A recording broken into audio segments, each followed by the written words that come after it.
If you're listening on podcast, be sure to tune in to our YouTube channel on YouTube at Wild and Weird WV. Welcome to Wild and Weird Radio, a Wild and Weird West Virginia podcast.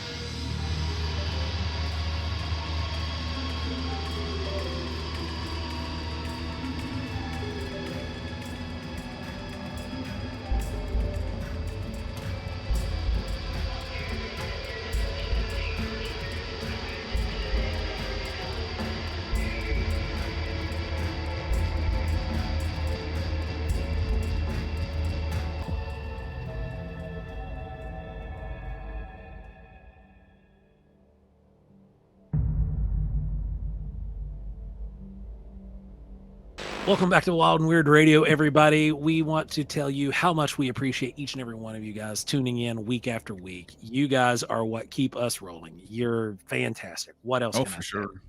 Absolutely. Absolutely. I think the last Thursday's live proved that, didn't it?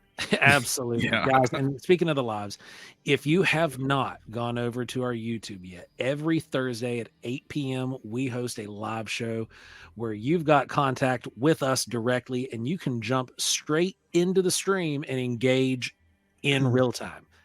What can be better than that? I mean, it's fun. That's all we can say. It's just fun. It's fun. It's informative. We got people giving their accounts, their experiences. You know, it's a lot of fun. And it's unpredictable. You never know. It's very what's gonna happen. unpredictable. It's very, Especially with Adam. you just never know what's going to happen. Oh yeah, with Adam and Pat in the mix, it's always Oh, gonna be gosh, something. yes. So how have your all's weeks been? I had a great week. I went down a weekend. I went down to the chili cook-off and did the Mothman thing for a couple hours, and got some publicity that way. I doubt if anyone will remember who we were. I didn't have any cards to pass out, but I did tell them Wild and Weird, etc. But it was a lot of fun. That was a whole lot of fun. And other than that, it's been doing art and getting stuff ready for CrypticCon. That's about it. Yeah. Speaking of, CrypticCon is coming up. We are 2 weeks away from the time you listen to this show. You can come out and listen to me and Ron give our, it's going to be a fantastic lecture that we're going to put together. Actually, we've been honing it all year, and this is going to be the compilation of everything that we've pulled to this date and the interlaced connectivity that we have discovered between multiple phenomena. Man, I'm telling you, we started that run, was it last year in Withville with related phenomena. And it just seems like we got more and more data sets and data points that point to something going on. And, that's what we're going to present. We're going to show that. We're going to show some unseen video. I'm going to show some unseen data points for you guys. So try to be there. It's going to be a lot of fun. And then stop by the table, and better yet, stop by the dinner table with us. Absolutely. There, if you like. I know Ike's going Come to hang out with us, guys. Ike's on deck. He's going to be there at the table that night. Good. So it's going to be a good party time. Everybody, it's fun. That's all I can say. It's the last one of the year, and man, we're going to go out in style on this one. It's going to be fun. So Brandon, how was your week? Oh, I finished 2 projects. One was a submission for an anthology that I found on the internet, and another one was a podcast actually asked me to write a story for them, so I sent them that one too. There you go. It's been a busy week. That's awesome, man. Man, we're proud of you. You're really starting to get out there and get some stuff going, and it's really, really cool. Hey, it takes time, man. It took several years. Well, I mean, look, it's taken us decades to get really noticed. So, but that's just how it works. You get this small group of people who understand what you're talking about, and they're with you. That's your family, and then hopefully they tell 1 or 2 other people, and then pretty soon you just have, 75,000 or so people, watching you or something. I don't know. But that's what you're going for. And like I said, we're proud of you. So thanks. It's awesome, bud. This was actually the first weekend that I've not had anything that was like urgent pressing I have to do. So in a while. So it was nice to have a little bit of a break. I was able to get a couple of new miniatures made to go onto the table at CrypticCon. Very cool. So Very cool. that lineup is growing, and I'm excited for everybody to see those. I hope you like them. They're silly. Well, we have some new products that'll be coming out. There's Yeah. several. I don't even know how many different earring variations that we've done. And yes, the Star Jelly is complete. It is. It's going to be a pretty amazing. If there's any left for CryptoCon, I don't know. I got a feeling it might all go Thursday when the show It shows very up. well Now, could go I don't know. Thursday. I don't know. So it could have. Joe doesn't Very eat well all of could it. go. Yeah, we don't know. But So go I know ahead. that, Brandon actually lined us up a dream guest Yep. for Yep. this episode, guys.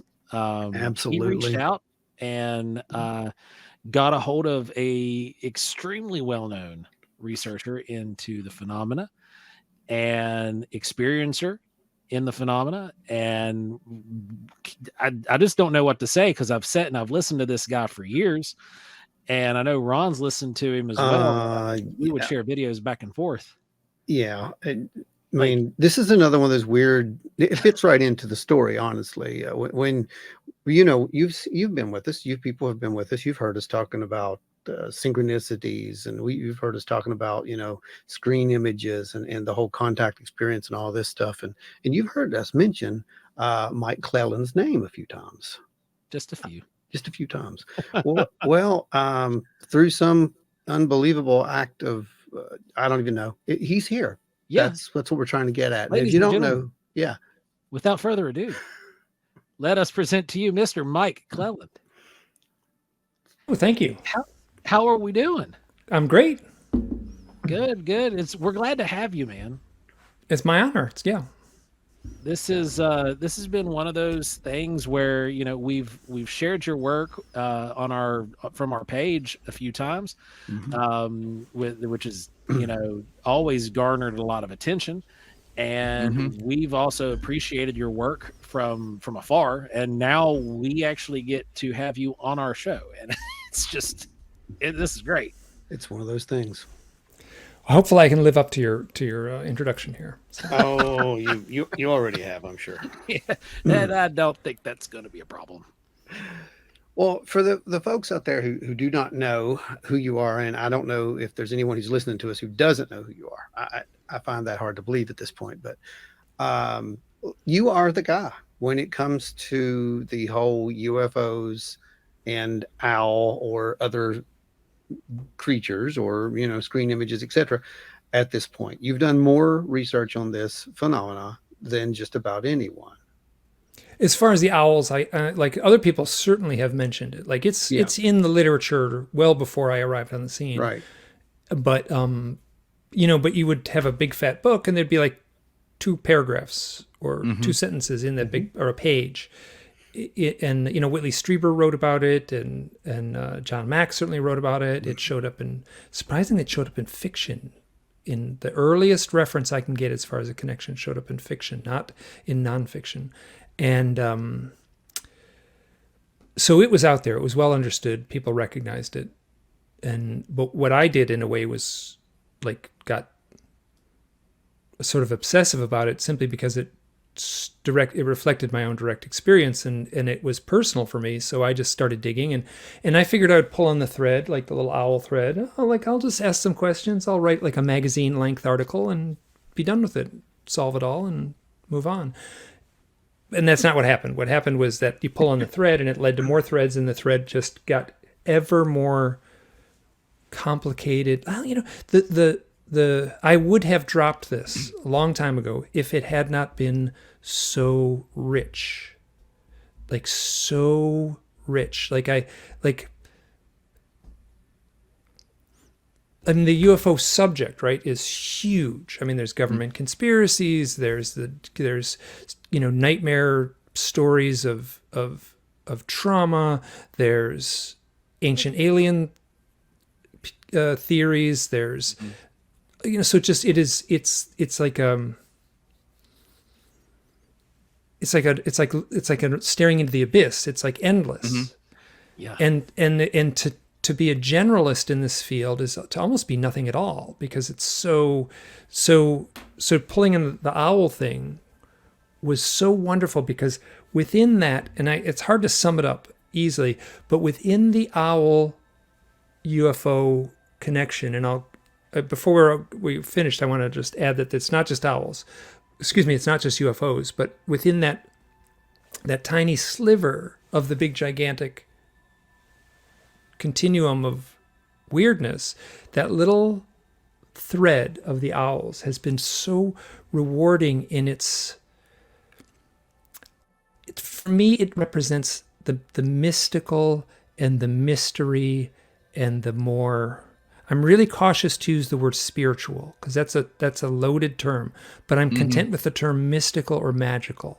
Like there's like that element seems to be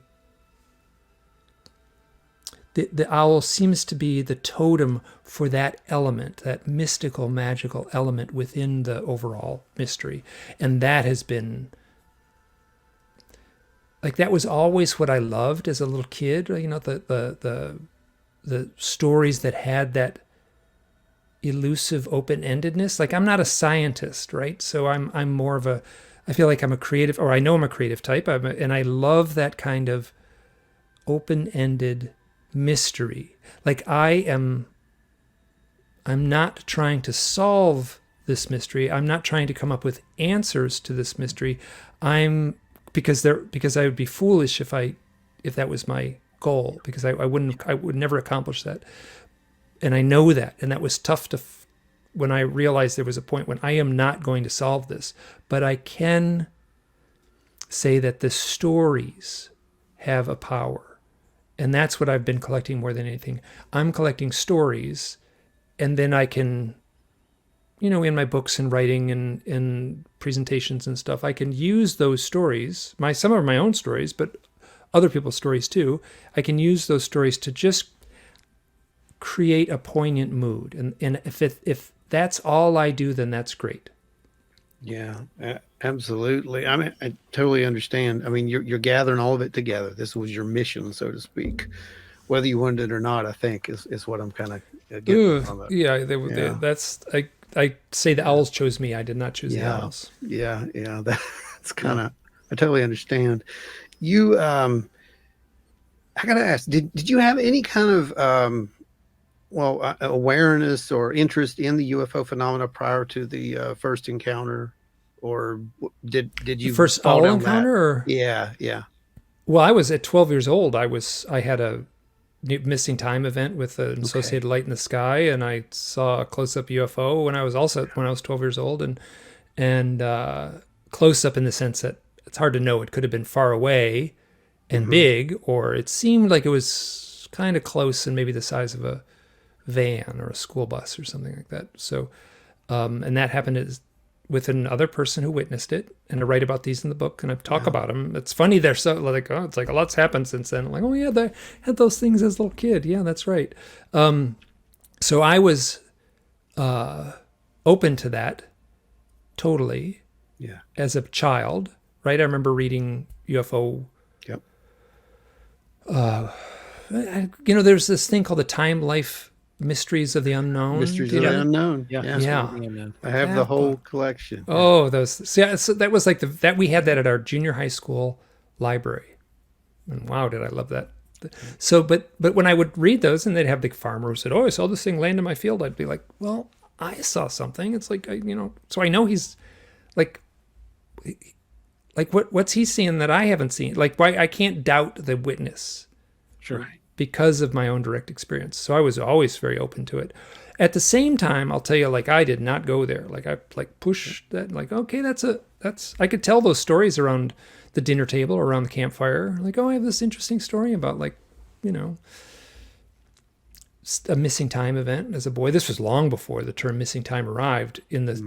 I was 12 years old in 1974, and Bud Hopkins' book didn't come out, Missing Time, I don't think until like 1982 or 3.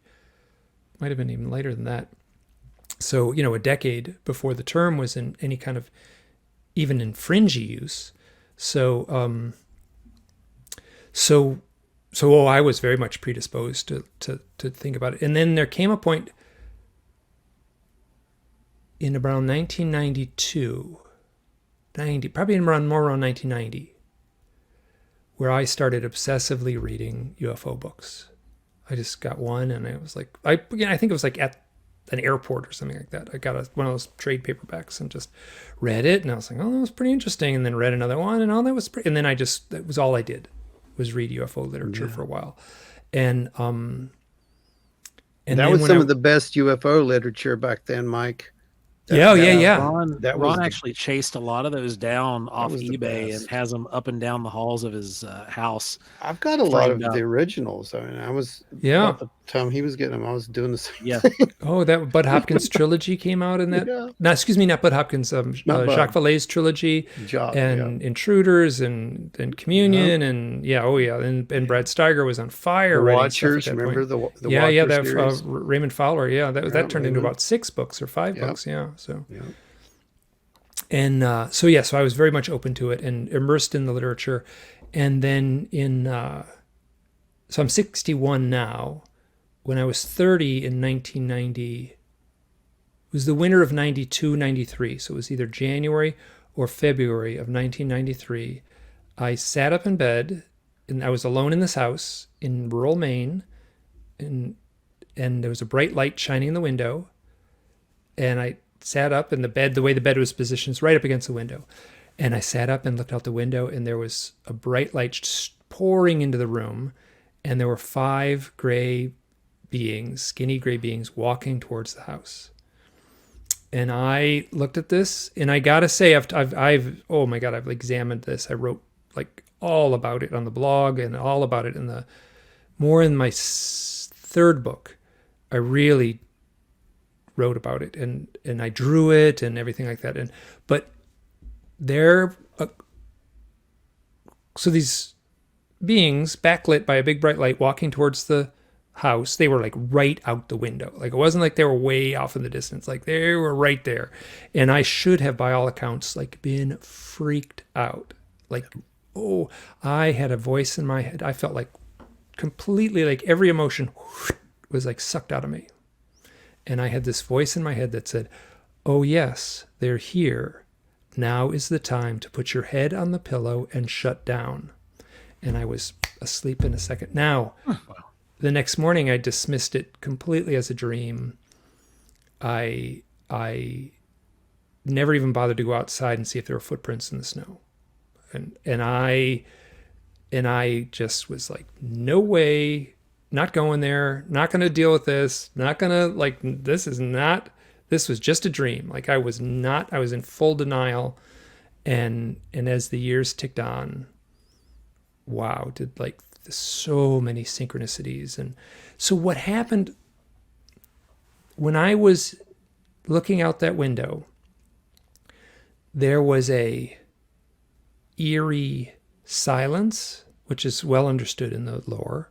Yeah, like an unnatural silence. Yeah, the cone of silence, so to speak. Yeah, everything is just almost like a mute button has been turned on, and you're in a soundproof room.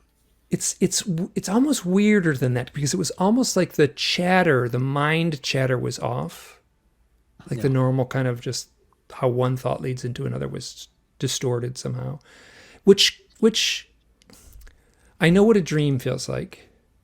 And to say this was dream-like would be correct, but I don't think it was a dream. Mm-hmm. And I, like that funny head in the fishbowl kind of hyper clarity, I struggled with that. And I used to when I started going to UFO conferences, I would ask people, do you get this weird like feeling of clarity? Like when these things, like this weird sensation, like this weird distorted reality. And I asked this one woman, her name is Brigitte Barclay. She's out of England. She was kind of on the down low for years, and she's just come out and started to talk about her experience. So I got no problem saying that. But I asked her that question. Oh, you know what? I didn't ask it. She brought it up herself. She had a really powerful sighting. She was in a convertible in Los Angeles on the freeway and had a powerful close-up UFO experience. And she said, you know what it was like? Do you know when you take 2 magnets and they click, and they lock together, and then you pull them apart and you turn one of them 90 degrees and then try to push them together, and they don't go together. Then they repel each other. And you try and you try and you try, but there's like some energy. Like you're looking at the 2 magnets. You're incapable of pushing them together. There's some energy that's not allowing them to get pushed together. And it's kind of this warbling, kind of like this invisible warbling sensation. You can feel it. And she said, when I was in the presence of that, it was like being between the magnets. And when she said that, it was like, oh, you know, like I've never heard any better explanation way. of being That's- between that warbling energy between two strong magnets. So that this was 1990, winter of 92, 93. So January of 93, January or February of 93. So that was, I had my first owl experience, really powerful owl experience that set me on the whole thing in 2006. So that's 13 years later. So I was, and then the owl thing, once I got on that track, I was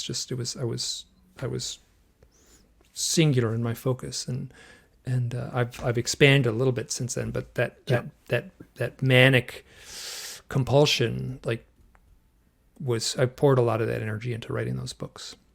When you find something like that, that isn't just a connection between an experiencer and the phenomena, but it's between you being the experiencer and the phenomena, you can't help but grab a hold of that. Like, nothing else you're doing will be satiated.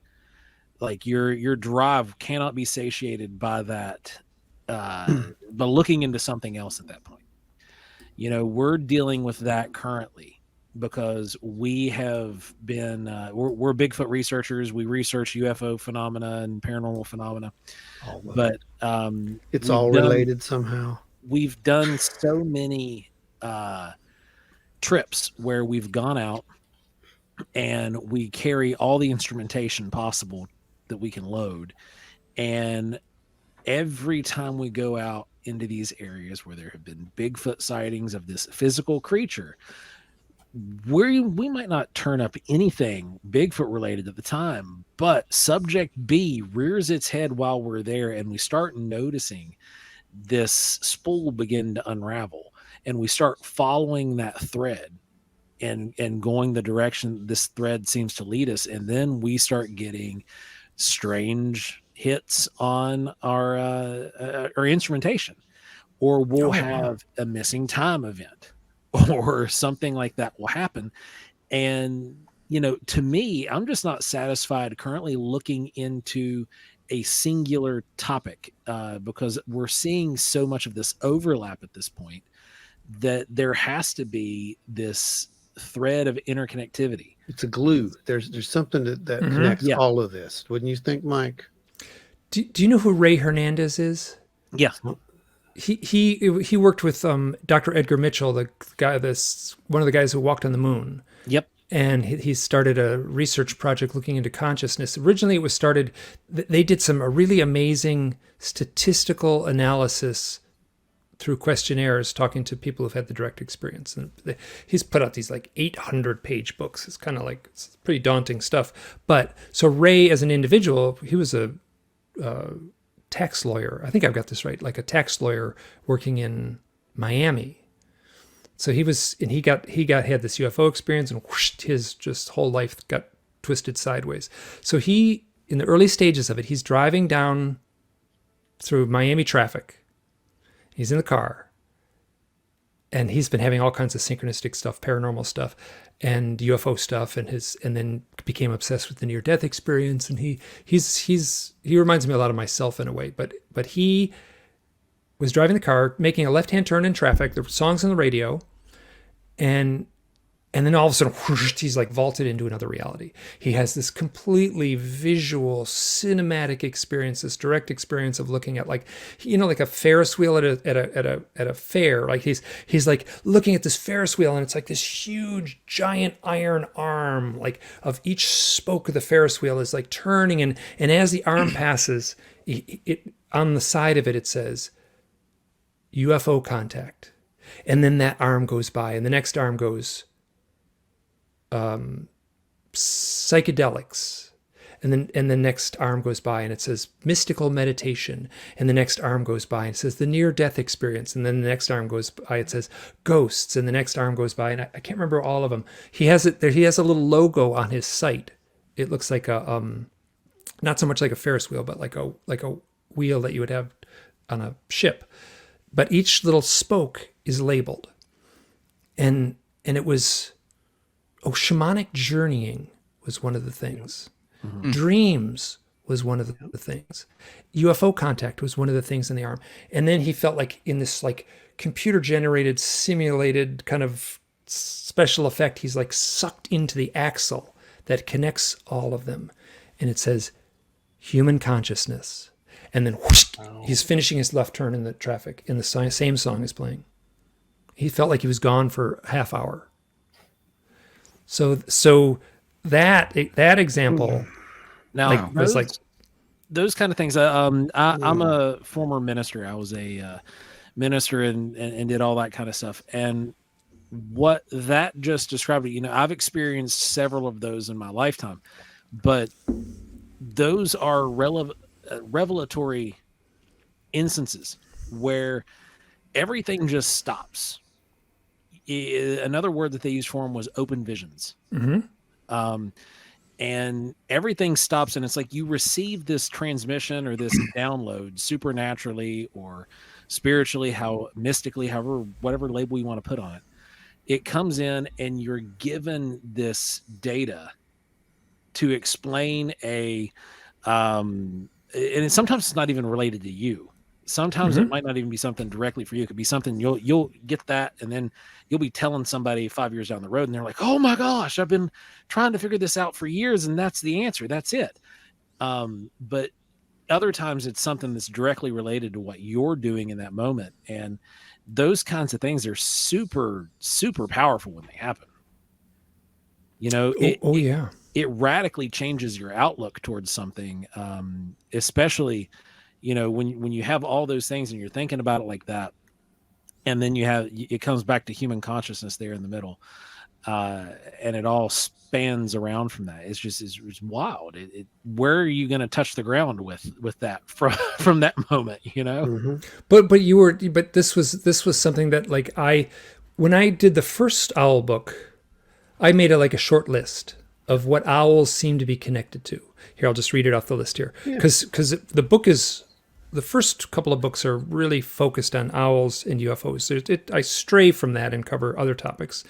But so owls seem to be connected to UFOs. And then this short list after that is meditation. I got lots of stories about people meditating and having owls show up in magical ways. Psychedelics, most often mushrooms. So people mostly in a ceremonial setting or like a spirit quest kind of setting. So sorry to interrupt. What species of mushroom was it? Like the psilocybin, or were they using the fly agaric? Oh, I have no idea. Probably more the North American psilocybin one. Just I always think of, I guess the fly agaric is all over the world, but I constantly reference that to Siberia and all with the reindeers, basically. Okay, sorry about that. I wanted to check and see if you'd seen any kind of correlation in which. And I've never asked that question. I got in this total thing recently where the fly agaric mushroom is. I think this is a big year for fly agaric mushrooms. I got people it just was like one of those things. The internet is funny. You would get people showing the mushrooms in their backyard, and people were finding fly agaric mushrooms. With those are the either orange or bright red with a little white specks, on the top. Yeah. So Yep. Real stalky, real tall stalky. It's the classic toadstool. Associated with fairy lore. Toad from Mario, or the classic toadstool representation of Alice in Wonderland. That's the mushroom they're using, guys. So Alice in Wonderland, a psychedelic story, has the psychedelic mushroom. Yeah, exactly.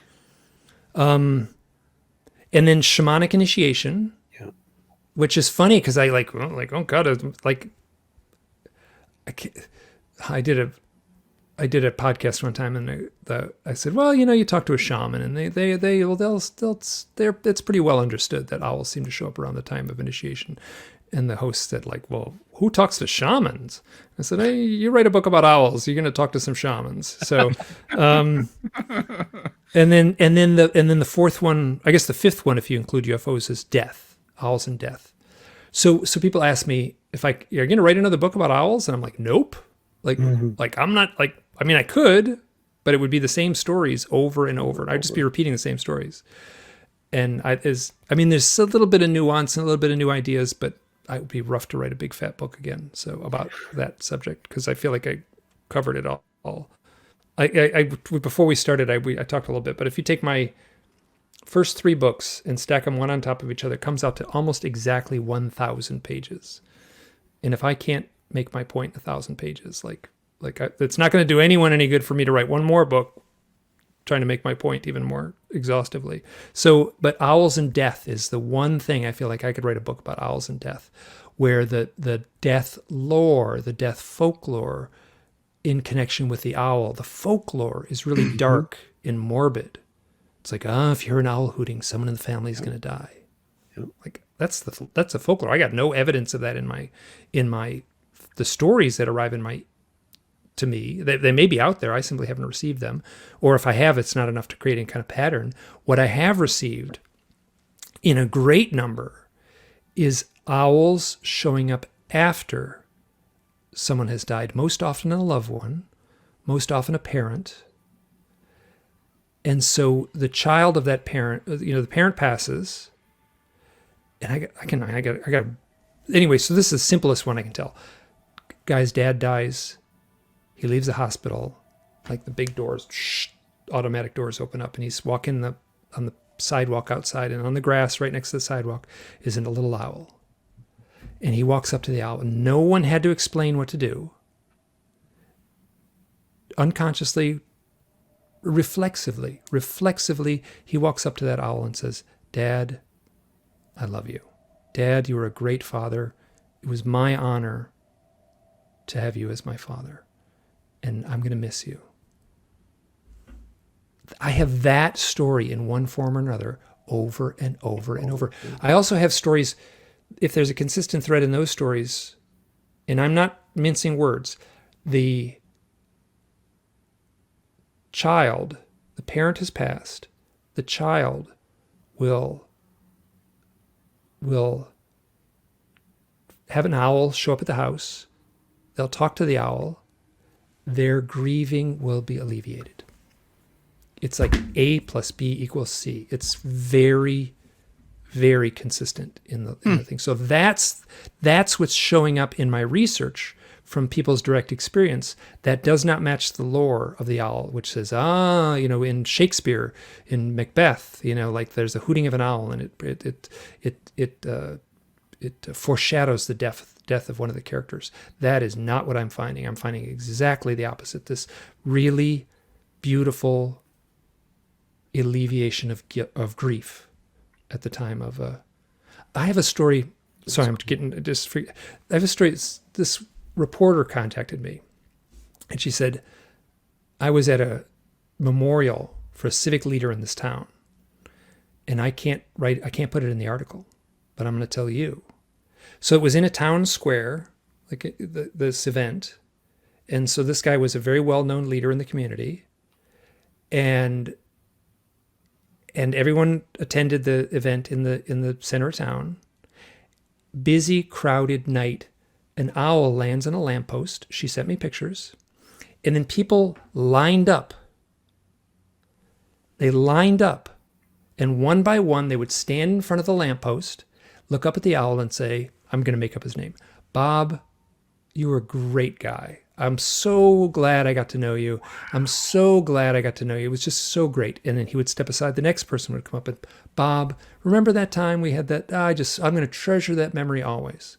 Wow, that's so weird. This is, I'm convinced, is embedded somehow into our archetypal DNA. Yeah. This is within us. It happened spontaneously. And it's not just owls, it's other birds, but owls certainly are front and center. I have another story about a wake in Ireland, and a robin flew into the wake and landed on the chandelier in the middle of the living room, and everyone did the same thing. They talked to the robin as if it was their dead friend. Very, very common. Wow. Yeah, there Wow. was a friend of mine just this past it was May or June. Her mother had passed, and a female cardinal Red showed up cardinals, and, yeah. Cardinals and, are vi- huge. and visited her at the windowsill, and would sit on the windowsill for like 4 days until she finally sat and she talked to it. And once she talked to it, she never saw it again after that.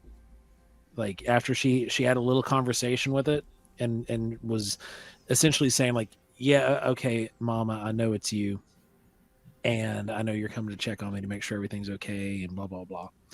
And she went on with that with this post, and then she said she sat there with the bird in silence for a few minutes, and then it fluttered off, and she didn't have it visit the window again. Leslie Kean wrote a book called Beyond Death. Hmm. I think that's the title, Beyond Death. And then that was made into a Netflix miniseries, a documentary miniseries, like 4 or 5 episodes. There's one scene in it. You can Google Red Cardinal sister's mom, dead mom. It's about a minute long. And it's these 2 sisters. They're middle-aged, and their mom must have been very old. And this cardinal, red cardinal, shows up, and they're in the yard, and it's landing on their hand.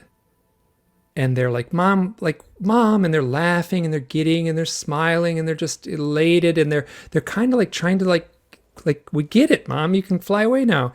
And the lady kind of goes, shh, and she kind of shoos the cardinal off, and our cardinal jumps right on her shoulder. You have to be a robot not to tear up at this clip. It's so heartwarming. Absolutely amazing.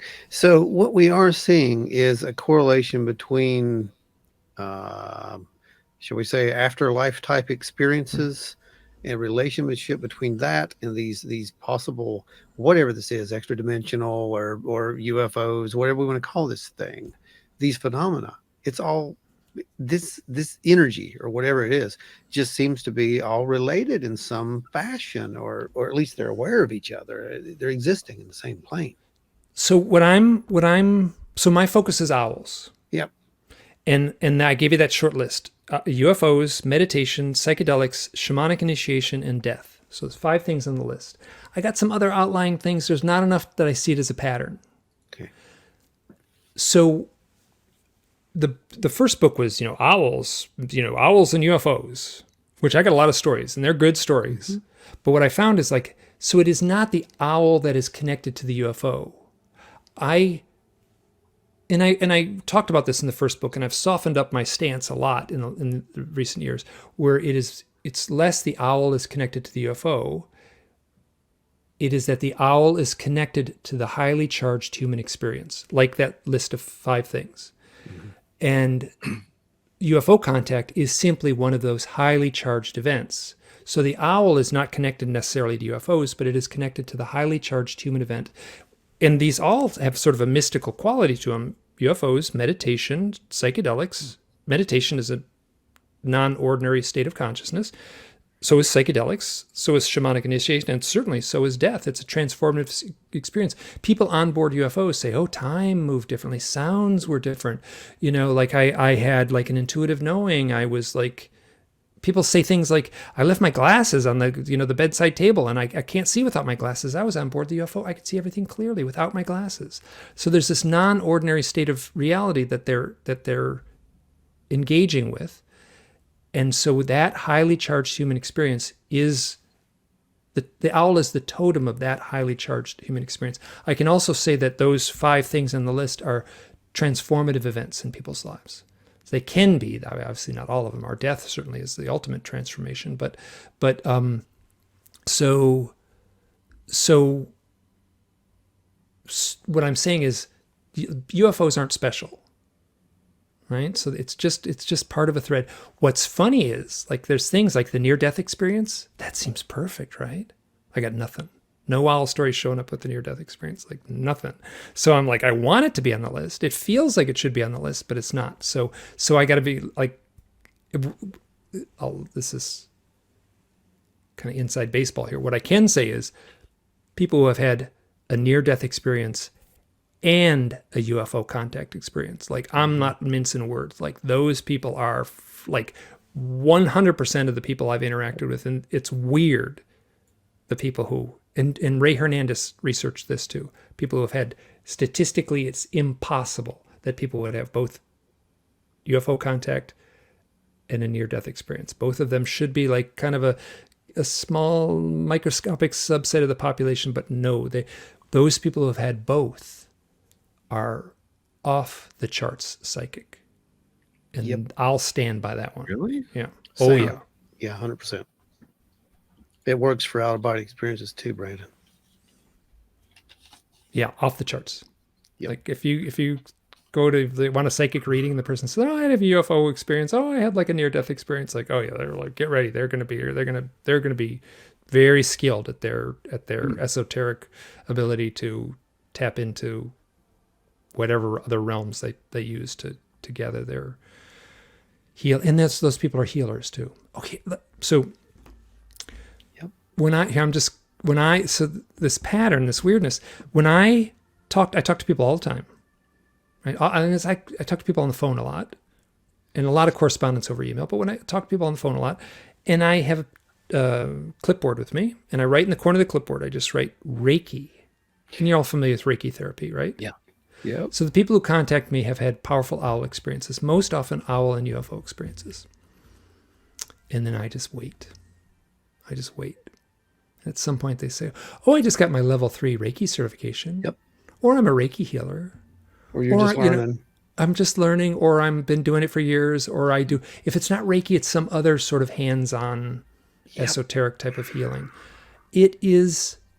Now I'm going to be really, because I would love a staff of like statistical, like grad students in the statistical analysis department at some college to like go through my files.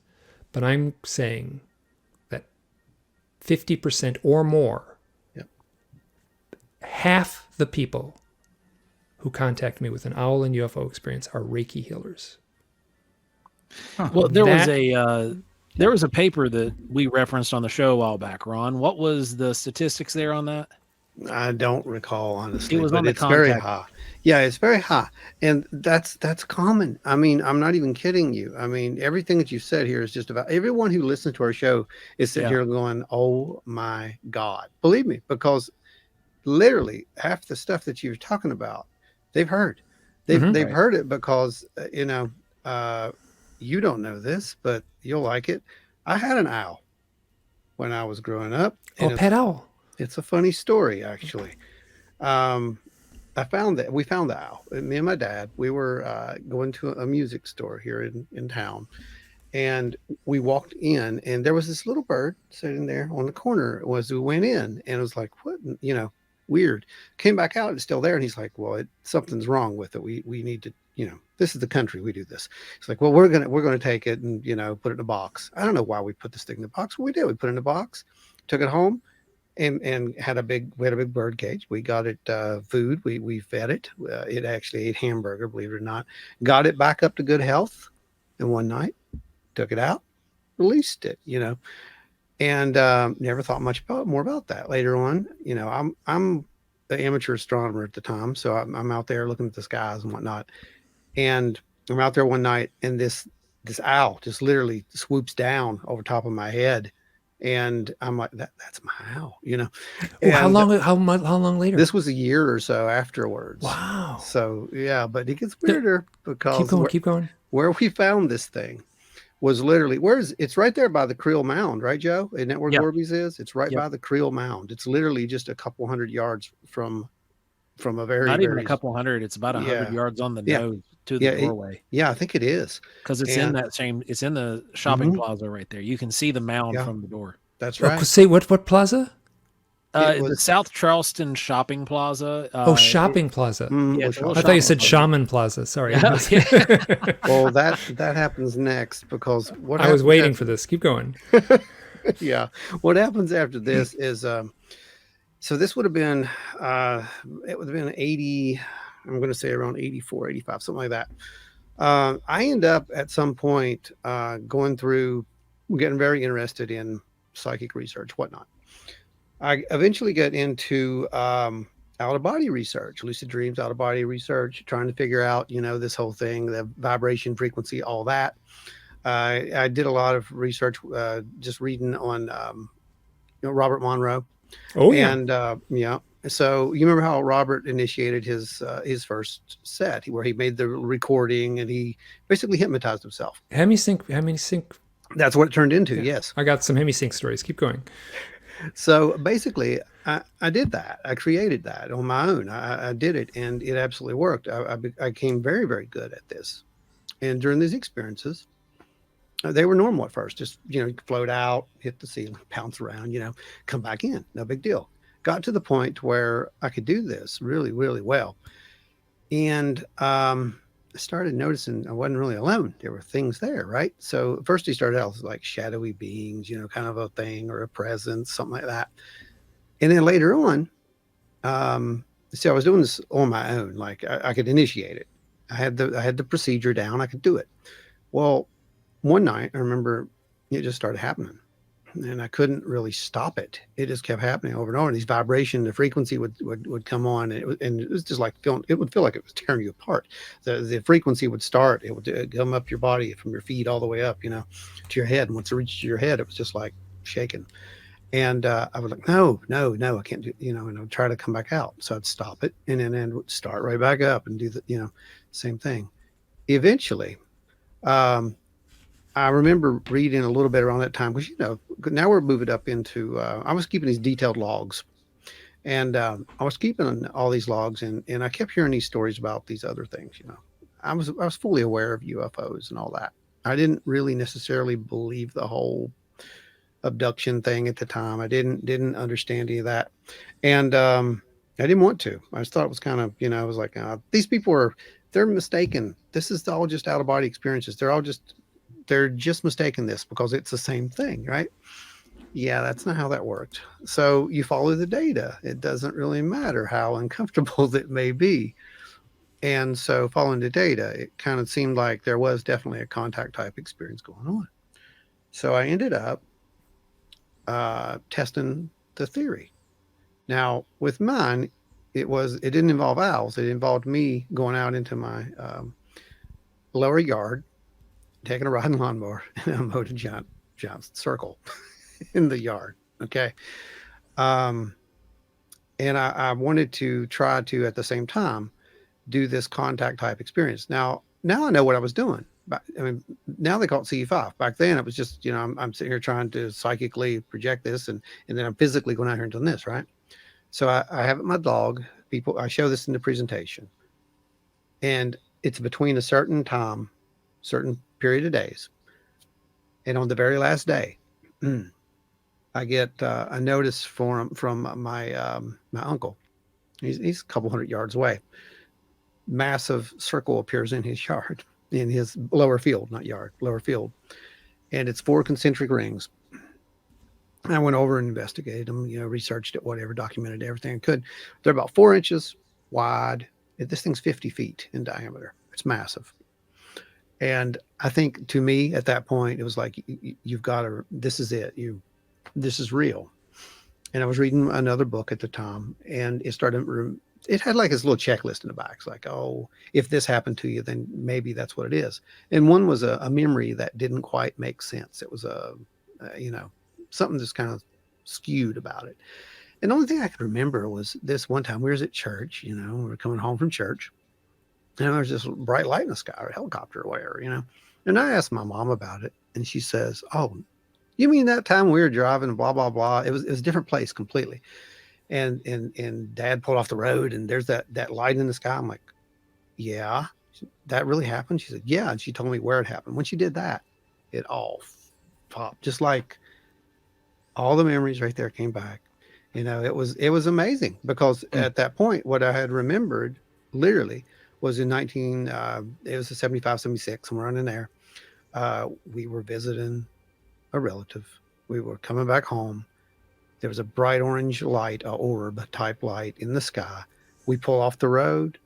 Dad gets out, looks at it. They're all like, "Ah, it's a helicopter," Like, there's no sound. And someone's like, well, what is it? And he says, I guess it's flying saucer, UFO, or something like that.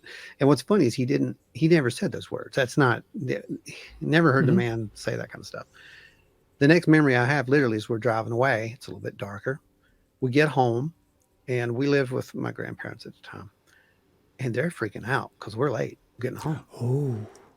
And I'm like, my grandma starts talking about, was the fire in the sky, God going to destroy the earth, all this stuff. And mom's like, okay, it's time to go to bed. She takes me, I go to bed, and I don't think about that anymore, Mike, until I started having these dreams about coming home from church, seeing a weird light in the sky, and that's where that memory had came from.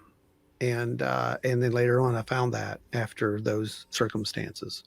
And yes, there were shamans involved eventually as well, because I actually met a very good friend and kind of almost got adopted into a tribe, if that tells you anything. But I learned a lot along the way. And I do think that there's definitely messages in this stuff. The synchronicities were just too phenomenal. Even Joe's seen them at this point. They can't be denied. Yeah. So, I know you've heard a million stories like that by now. Oh no, this is so I'm endlessly fascinated. Yeah. It's like and that's why when I heard your stuff, I'm like, oh my God, this is even more validation. I didn't need any more at the time, but apparently I did because, I think there's little pieces of it. And I think there's a reason for all this. That's where I'm at with the whole thing. Because we've met so many amazing people out on the road, just having these conversations and talking like this to these people. And they come up to you and they're just like, you believe me. That's what you get from them. And it's like, yeah, absolutely. I believe you. Oh, you wouldn't believe what I've seen. I'm like, oh yeah, I totally would. Trust me at this time. We normally end that question with, how much time you got? Yeah. Yeah. We're here all day. There's a, so like, I'm not a clinician. Like people contact me and want to talk to me. Like they're stressed out. Like I can't tell my wife this story. I can't tell my boss this story. Yeah. But I can tell you. And they'll tell a story that I've heard 100 times or something very similar. That, I have when I write this stuff up and when I answer emails, I've typed this phrase, I don't know how many times. Though I've never heard your story exactly, I have heard many, many with the same flavor and mood. So it's not the story that I'm tapped into so much, is the vibe, is this mood of the story. And that I recognize. So, and then all I really can do, like I'm not a clinician, I can't say like, oh, you should, I can't diagnose someone in essence. But what I can say is you're not alone. Boy, I've heard this story many times, and that's 95% of what they need. That is what they need. Yeah. You're not alone. Yeah. Yeah, I talked to one guy recently, and he had a powerful UFO thing. He had a powerful set of owl things, including I found an owl and had it in a cage in his backyard. Very common. Very common. Oh, it's oh my God, very common. Huh. Are you serious? Oh yeah, it's very common. I got you so do you know who David Jacobs is? Yeah. David Jacobs. I talked to David Jacobs. Doesn't he think it's all just like screen images? He's like, oh wow, he'll like interrupt your story to tell you that's not what happened. So, and I don't feel bad saying that because he's done a lot of work and everything like that. And but he'll say, oh, that's not what happened. And he said, well, if these were real owls, why don't people have pictures of them? It's like, I have a file on my thing called Owl Pictures from Experiencers. It is like I've got hundreds of them. Mm-hmm. Like, here's the owl on my back porch. Here's the owl like on my deck. Here's the owl looking in my window. Here's the owl that followed me to work. It's like I got hundreds of pictures like that people send me. So they're real owls, they're like, they're like cute little owl sized things. So, I mean,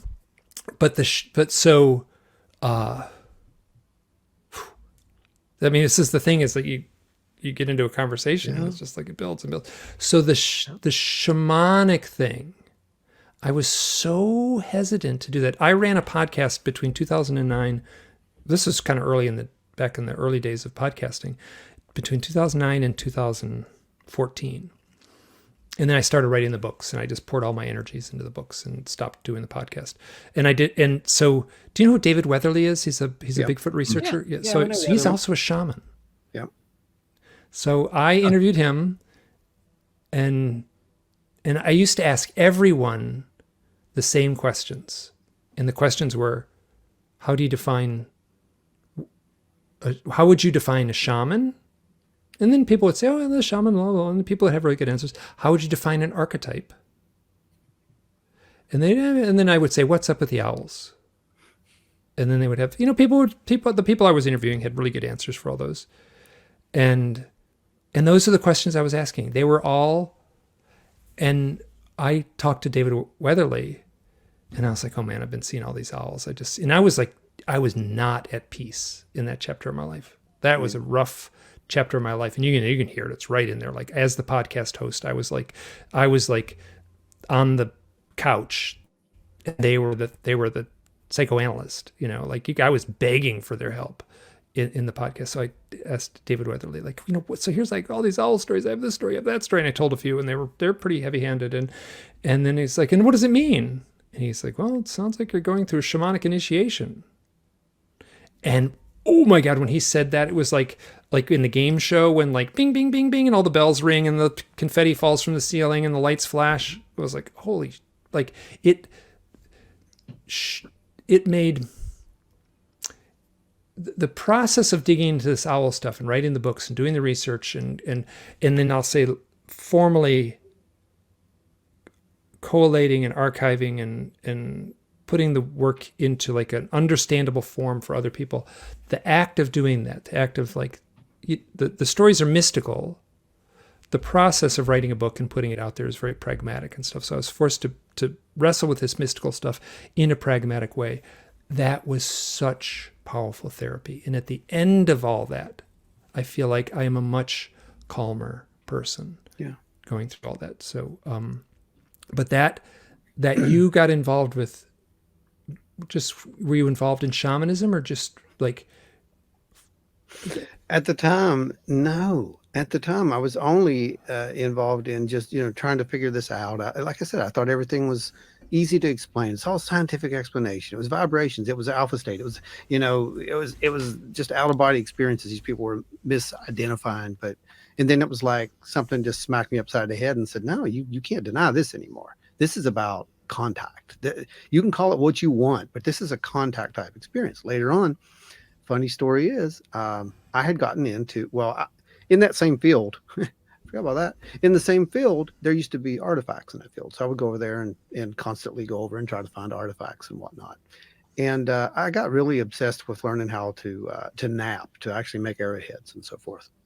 And I was making these arrowheads. I got a little kit and learned how to do it. And one day I was walking through a local flea market, and this native fellow had some of these things out. And I'm like, oh, that's cool, and he's sitting there. He's like, oh, you want to see me do it? And he's sitting there, he's snapping. And I'm like, wow, that's amazing. And he's like, oh, well, I can show you how to do it. And I'm like, I was like, what?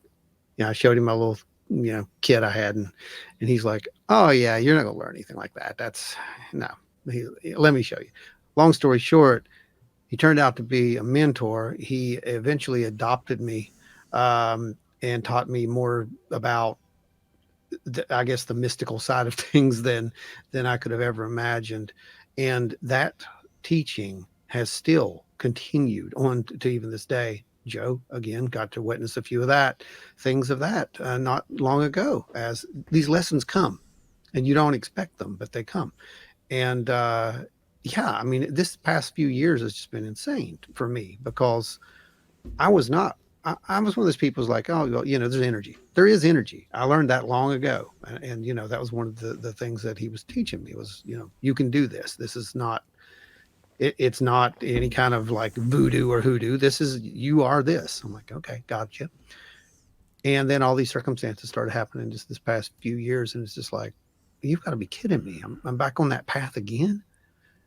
And that's where we are at this point. And now I've talked to so many people, and you're right. Almost every one of them has had some form of a contact type experience, whatever it is that they're, that they interpret it as. It doesn't really matter, but they have had some kind of an almost initiation, like you said, which is just absolutely fantastic. So I'm still learning things after all these years. My experiences were never negative. That's the weird part that I have about it. I have not really had a negative contact type experience.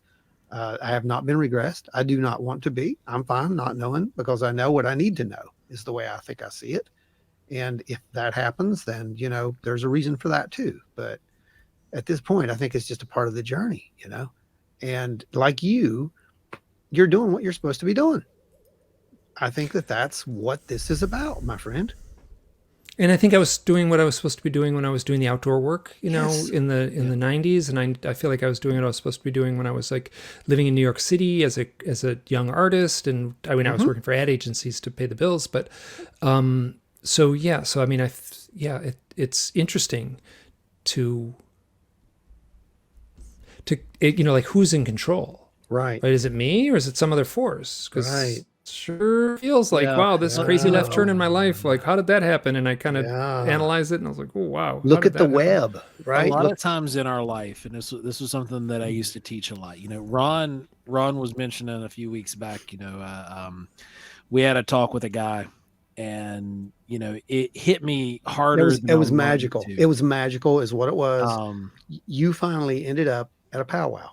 Yeah, I finally got to go to a powwow because they disbanded them here forever, Much, and then we finally made it to one. We were invited to go and present our Bigfoot Of stuff. all things, they invited us to come to do Yeah.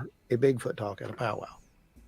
And we were there, and just talking to this guy who had been through some very similar life moments as I had, just from different angles, and where he had been at the top of the chain for a long time and then was ostracized for what he started doing.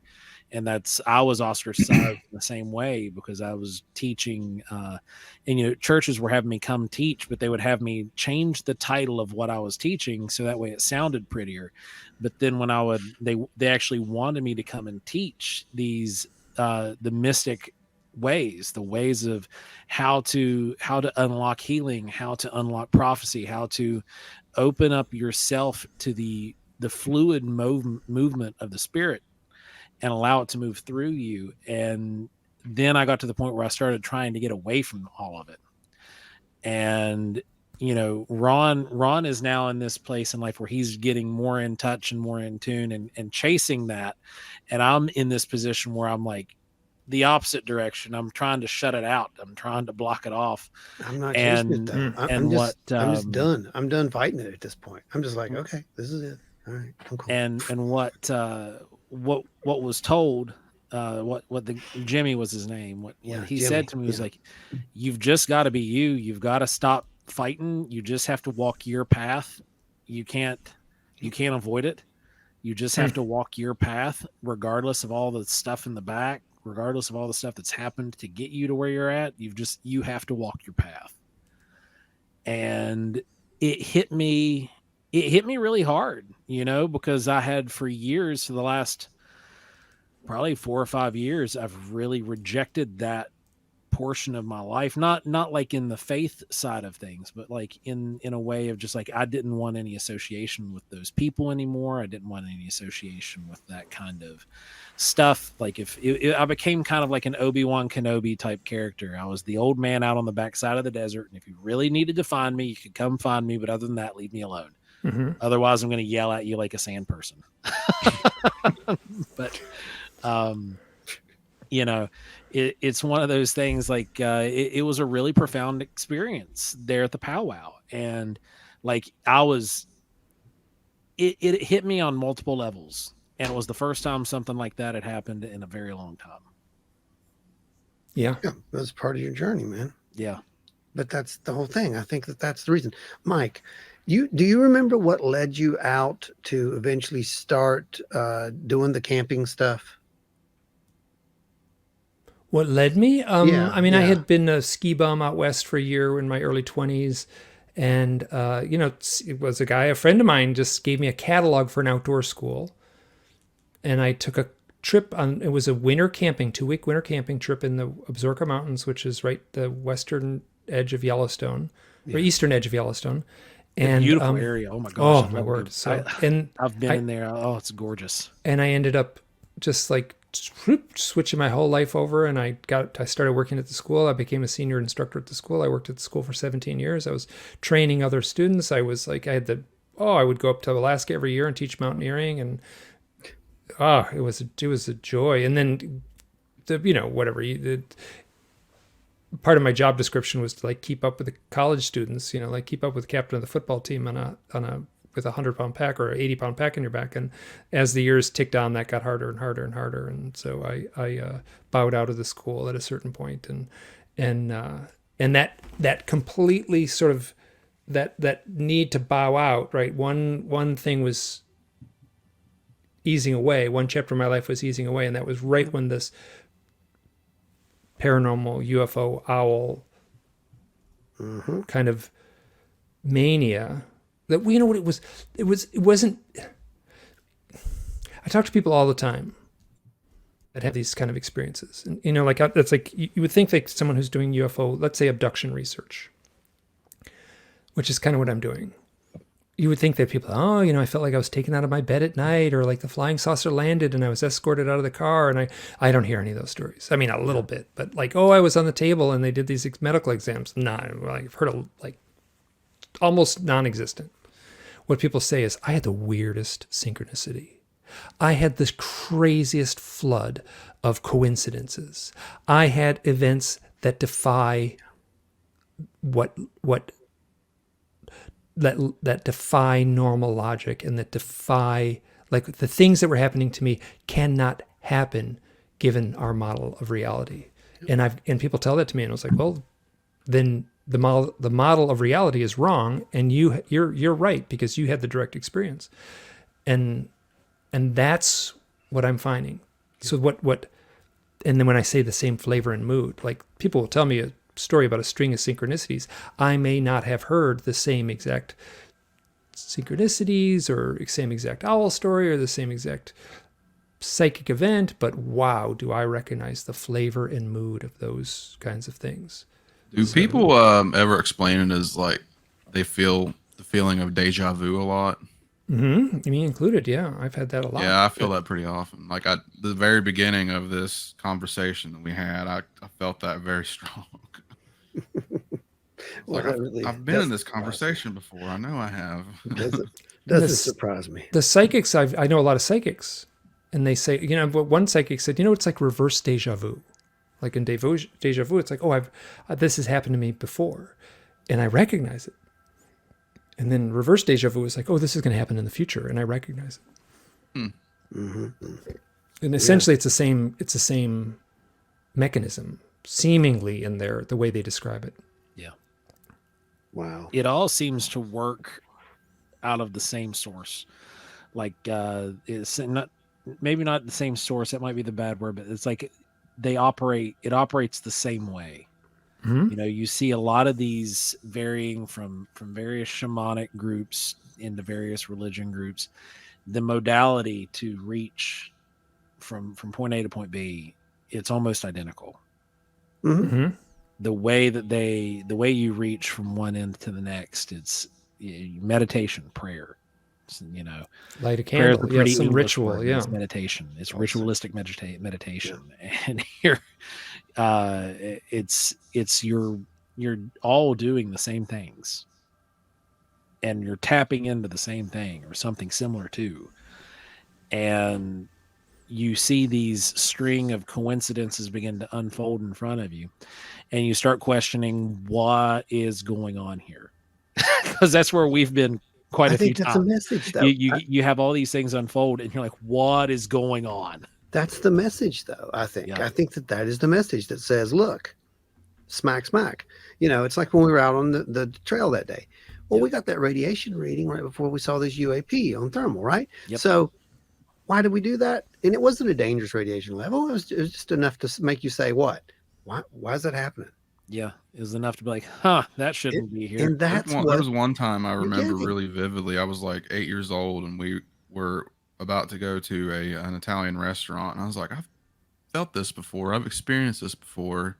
And I actually remember like saying what was about to happen in my head before it happened. Like, I was like, okay, my sister's going to step in that mud puddle right there, and she's going to splash.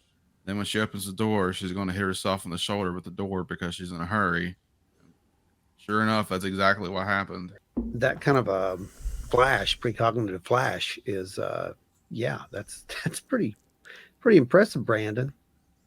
You're holding out on us, Brandon. You haven't told us that story, but Yeah, that's he okay. he drips out these little tidbits over the last month of shows, But we all and we're do. just like, But Oh, we all I have a do. lot more that I've I know. realized I tonight know. from this conversation of Oh, I know mine. you have. so I'll tell you Mike, later. you mentioned earlier that you felt like you were doing the right thing at the right time when you were an illustrator, when you were out backpacking and teaching mountaineering school, and when you went down the owl train. Those, a lot of people question that. They question their selves, and they'll feel like, well, this is what I was doing, and then they change into this next phase of their life. They go into a new chapter, so to speak. And a lot of the times their productivity and their ability to move into that is hindered. Do you have any advice for any of the listeners right now that you could give, like if they're in that transitional stage in their life? I know you're not a clinician. This isn't Oh, clinical. yeah. This is strictly person to person talking, like advice from somebody who's lived it already, that, embracing that now in your life and then in the moment you're in and moving in that. Like, do you have any advice for somebody who might be in a transitionary point, who could be listening, driving down the car, or, just sitting in their house watching us on their TV?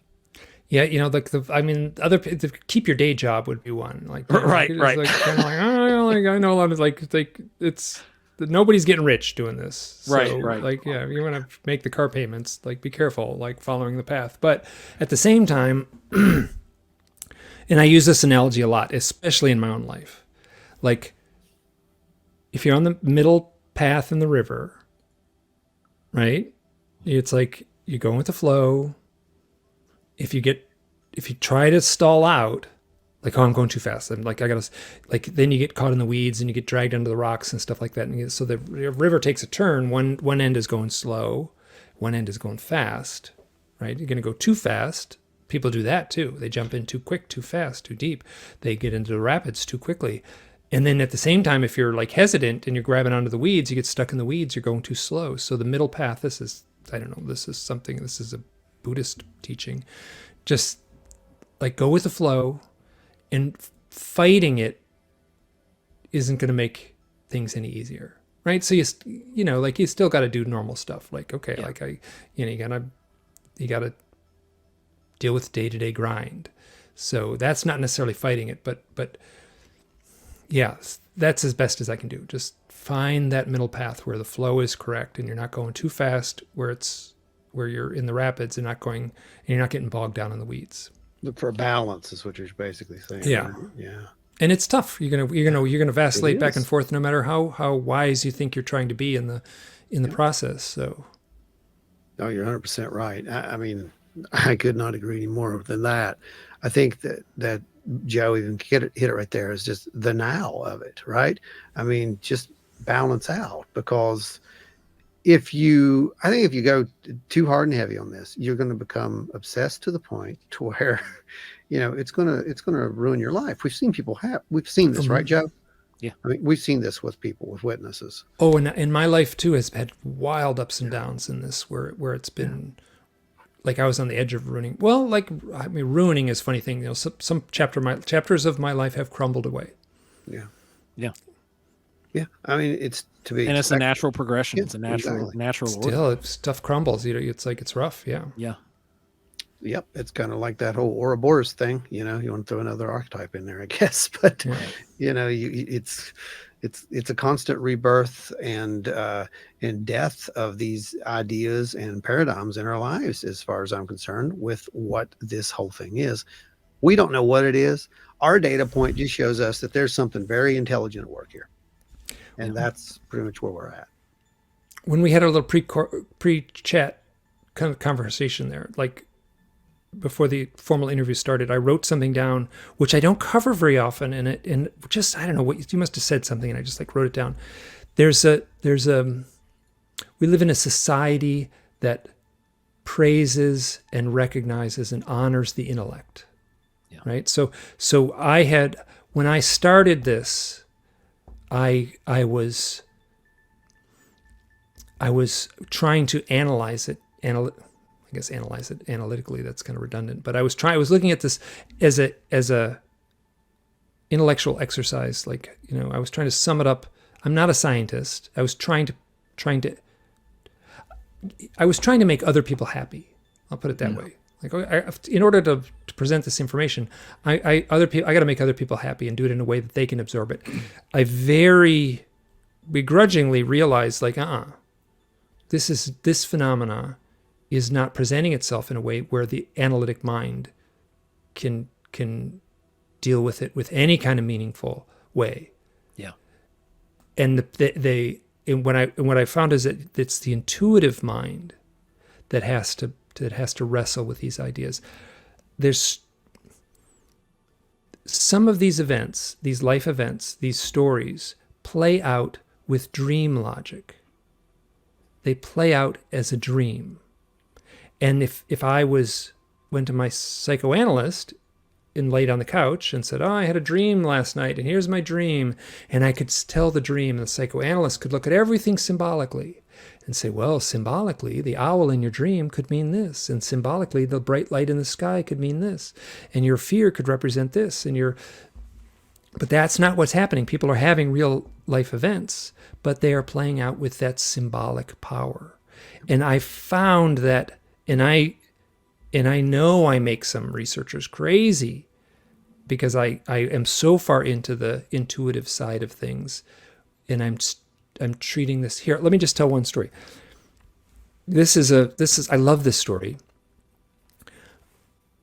A guy contacts me, and he grew up in an Indian reservation in Michigan, and I'm from Michigan. I don't know if my hand's backwards in the thing here. It might be like this for you guys, but But yeah, so there's a Lake Huron. There's a I never knew it was there. There's a small Indian reservation. I think it's the Huron Reservation, and I looked it up on a map. It doesn't look like much. So he tells me this story. He says, I grew up on this reservation. I was a 12-year-old boy, and I had this kite that I loved. I loved this kite, and so I'm flying the kite, and I got the big ball of string, and there's like a little mechanism connected to the string, so I can reel it in and reel it out. And there's big gust of wind, something never happened before. A big gust of wind pulls the kite. I'm in the meadow. The kite gets lifted out of my hands. It soars up into the sky, and it flies into the forest, and it's gone.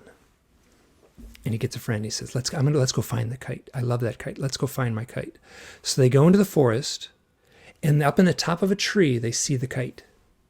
And they walk to the base of the tree, and at the base of the tree is an owl all wrapped up in the string. So they're 12, they're kids, they get an adult, and they come back with scissors, and they get the owl. The owl's been injured, so they nurse the owl back to health, and they release it.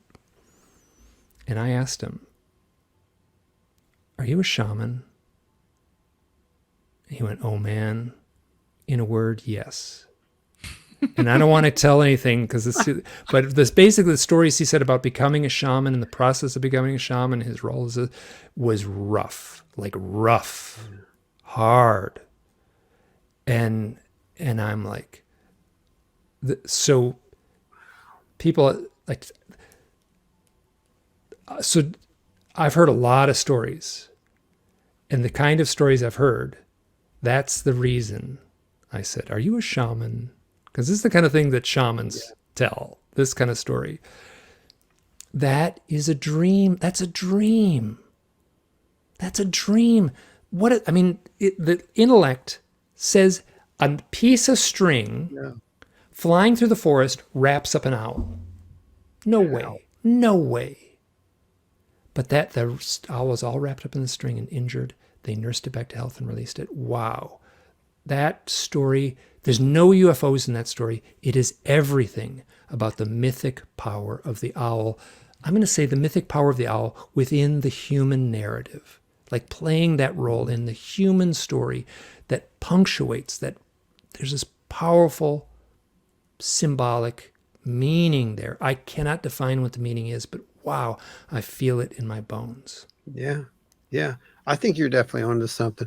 I know you had found correlations between the orb sightings as well, and with owls. I remember one of the stories in particular. I think it was in the messenger. I don't remember. I mean, you talking about it, and it was they had seen like an orb or something, a ball of light go into a building, and only to find out that there was actually in Oh, the yeah. This is an amazing story.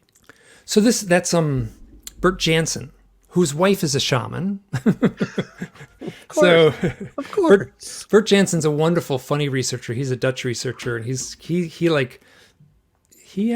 does these presentations, and he becomes this kind of like madman on stage. It's like, you know how Robin Williams had that crazy frenetic energy? He turns into that when he's on stage doing his presentations, and he talks about that. He basically feels like he's channeling this friend of his that had that personality when he's giving his talks. But so he's got this non-intellectual, intuitive way of doing the research. So he was doing crop circle research in Wiltshire, where the core of the crop circle phenomena shows up in the southern UK. He said, so I'm going to back up a little bit. The questions I ask when people have these experiences, whether it's an experience with an owl, an experience with a UFO, or experience with a synchronicity, I ask, what was going on in your life leading up to the event? What changed after? I don't look at radar reports. I don't have any little thing that recognizes like radiation, or I don't have a Gauss meter. I don't have any of that stuff. I don't have a spirit box. I ask, what was going on in your life before? What changed after? So Bert Jansen been doing crop circle research for a while. He's like staying in this field, like sunset. It's like, I've seen it all. I've done it all. I'm quitting. I'm done with crop circle research. Little ball of light comes floating through the field. It floats through the field, and there's a shed in the field, and the ball of light is like zooming along, and it goes behind the shed, and he's kind of watching it, and it doesn't come out from the other side of the shed. Little shed doesn't come out. So he goes up to the shed, and it's locked, and he puts his ear to the door, and he hears this totally demonic, this awful noise. He's like, sun's going down. It's like, I'll come back tomorrow.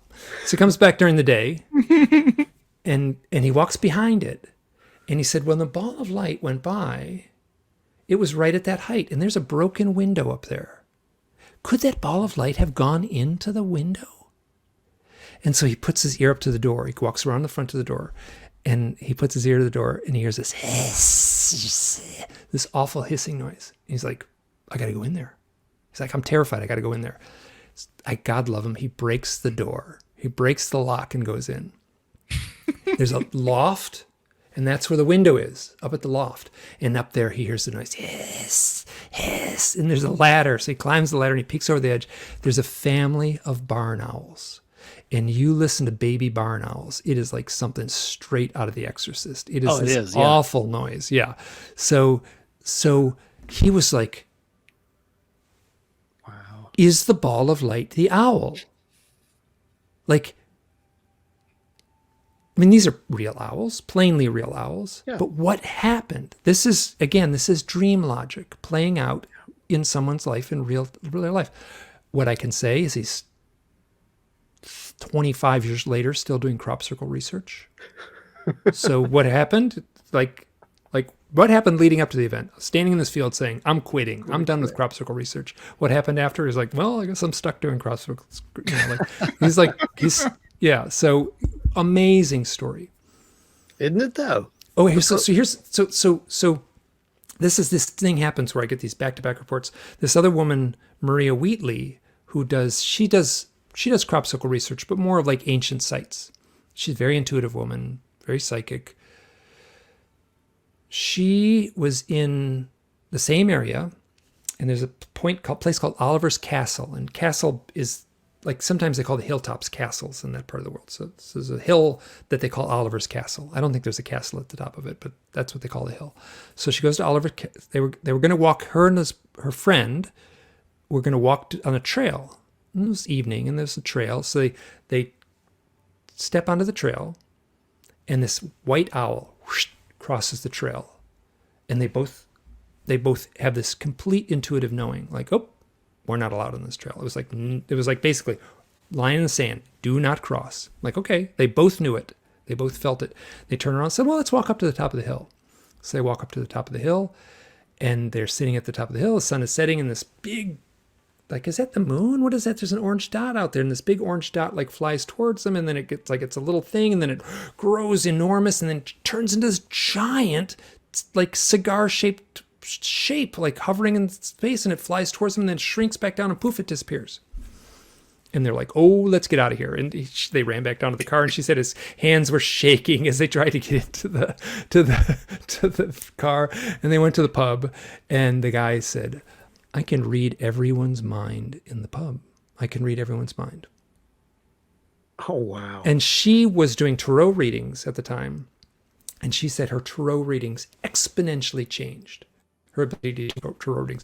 She said it was kind of it vaulted up, and then it tapered back down, but not back down to where she was before. So she became a better tarot reader. And this guy's ability, like, it scared him terribly. Like, he could read everyone's mind at the pub. Yeah. It's like, I can read everyone's mind. Let's get out of here. Like, he was freaked out. And that faded away. So 2 stories. One was Maria Wheatley, a white owl leading her to an orb, a floating orb. The other one, same country, same countryside, same location, same county, was a white orb, or an orb leading Bert Jansen to white owls. I love this. See, I have that's so the many kind of- stories that are like, it's like, Yep. it's, Yes. if you were working in I use this as an analogy. If you were like in the scriptwriter's office for like a paranormal TV show, like the X-Files or something, where there's a million paranormal TV shows, and you're in the scriptwriting room, and the executive producer reads your script, and you wrote this exact story, the executive producer would come in, pat you on the back, and like, tone it down a little bit. It's too obvious. You're hitting people over the head too hard. Like, make it a little more subtle. So that's what Yeah. yeah. I mean, it seems like a wake-up call, doesn't it? I mean, really, if you really look at it, it's made to make you, jolt you awake and make you kind of question these things. Hey, this is something I've been doing. Can I read something a little bit Oh, here? you can do what you want, buddy. Okay, so do you know who Richard Dolan is? Oh, yeah. Yes. He published my first book, and he's a funny guy. Okay, He's like yeah. he's from New York City, he was born in Brooklyn, and he was reading my first book. He published the first book. He's since he gave me the rights back, which is unheard of in the publishing world. It's just, here, take the rights back, and It's awesome. it was a successful book. And so he started doing. He's got a membership site where he does YouTube videos and stuff like that, and it's much more rewarding work for him than trying to keep up with the publishing thing, which was a lot of spreadsheets and figuring out how to bill clients send out royalty payments and stuff. So anyway, so Rich is reading the first book. I sent him the manuscript, and he wanted to publish it. He calls me on the phone. Mike, I'm loving this book. I love it. This book is great. I'm at the point now. Like, when do I get to the point when you tell me, like, what do the owls mean? What does it all mean? When do I get to that point? I'm like, Rich, you're going to be kind of disappointed because you're not. That's not going to happen. So the second book I published, like, I sent in the manuscript. He's like, Mike, no way. You're not getting off the hook. No way. You gotta say something. You gotta say something. Like, what do the owls mean? So here I wrote 4 things. I'm reading them right here because I've been doing this in interviews. It's easier just to read it. I'm reading right from my own text. Again, why owls? On a purely intellectual level, I don't know. Yet my gut feeling gives me a glimpse into some possible answers. Here are 4 ideas on what owls might mean, each of which are followed up with another question. Number 1, and this is exactly what you just said. Number 1, and I would say owls, UFOs, and synchronicities all could fall into this. Owls are alarm clocks. The simplest answer would be that they are here to wake us up. The follow-up question would be, but wake us up to what? Number 2, owls are an archetype. They are a symbol, an image stored deep within humanity's genetic memory bank. It's as if there are hidden meanings locked away within our grand shared consciousness, and the owl is a key. We think in symbols, and the owl is touching us on that level, and this deeper knowledge goes back to the dawn of man. The question, but what is the hidden archetypal meaning? Number 3, owls are here to announce initiation. An initiation is a ritual, like a young Catholic receiving the Eucharist during their first Holy Communion. Owls often seem to show up just before the arrival of a UFO, as if to announce an impending ritual. Religious scholars would argue that the initiation rites are metaphoric of a profound change within the initiate. But the true believer wouldn't see the initiation as a metaphor. The change would be entirely real. But an initiation into what? Number 4, owls are a totem of the transformational experience. Seeing a UFO can transform someone. I've spoken to a lot of people who have seen strange craft in the sky, and in that moment, their entire definition of reality is altered. I've also spoken to people who have had owl sightings at such highly charged moments that it transformed their lives. But a transformation into what? Yeah, okay. So I like that because it's very formal, and I give an answer, but then I back out at each one and say I'm not really sure. So I like it. Yeah. No, I do like it. Good way to because give an answer without really giving a firm answer. Well, I would be lying He if I doesn't gave have a firm one. answer. I would be lying, and I know it. Yeah, And- and that's the but best part about it. I can speculate around the. Yep. I can dance around it. I can make a pretty good argument. But like, I keep on like depending on which way the wind blows, right? I make a good argument on Monday, and then on Tuesday I'm like, I don't like that argument. I'll make another one, and I still don't know. So yeah. And that's the same with the UFOs or anything in the paranormal realm. I don't have an answer. With Yeah, our you research, you know, shouldn't. a lot of people will come to us and they will ask us directly that very same question, like, what does it mean? What is it? Things like that. We just lay out the data and say, you can figure that out based off of this, or at least have a pretty good idea, because we think we have a good idea right now. It can But change. tomorrow, that's probably going to change. Mhm. So, you know, it's one of those things where, you know, you've got to be realistic. This is a phenomena that is changing rapidly. And it's almost like it protects itself. And as soon as you think you have the answers, it changes the questions. Exactly. Yeah. So like I'm as I said earlier, I'm no longer even interested in the pragmatic answer. I'm interested in the power of the story. Yeah. That story of the kid with the kite. Wow. Here, I'll tell you one more. Guy contacts me, and he's the guy contacts me. He meditates in his backyard. He has an apple orchard in his yard, and he meditates in the backyard, in the back of the apple orchard, and it's connected to his family farm.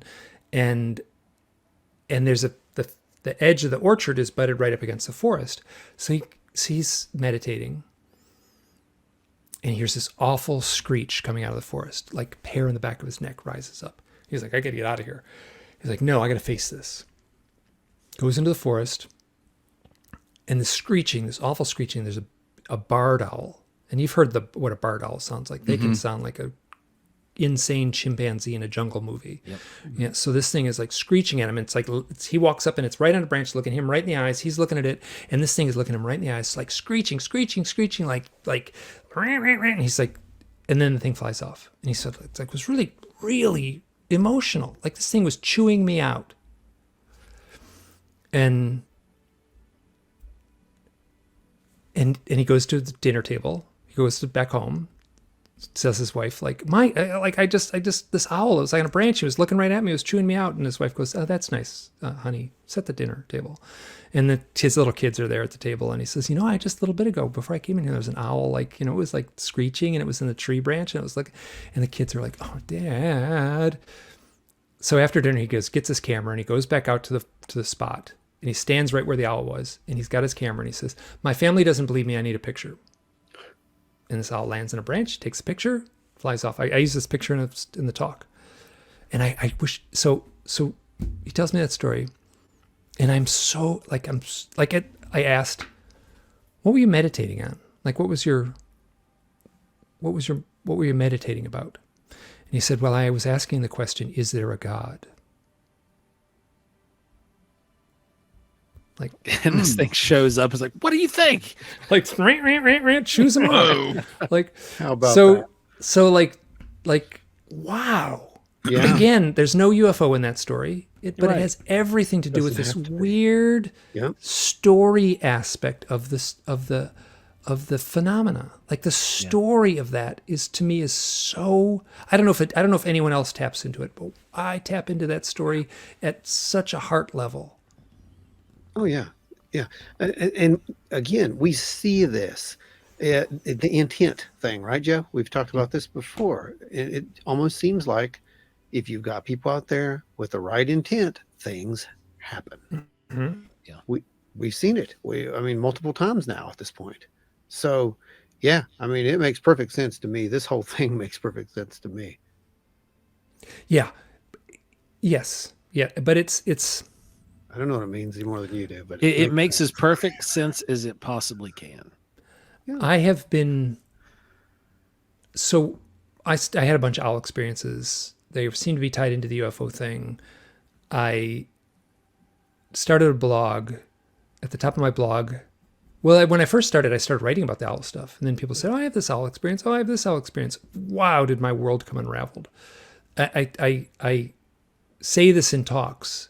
I said, between 2006 and 2013, I spent 95% of my waking hours wondering if I had gone insane. Like, the world that I was living in did not match the world that my junior high school science teacher explained to me how things worked. Yeah. Didn't match what my Lutheran catechism teacher taught me and stuff like that. Didn't match. And so I was adrift. And so I started a blog and I started writing about this stuff. And the act of writing about it, it just felt like the world exploded around me. And so on my blog, one of my books is a collection of blog posts. And that should have been easy to write, right? I got all these blog posts. It chronicles my awakening experience into this weirdness. It wasn't an easy book to write. It was super emotional to write. There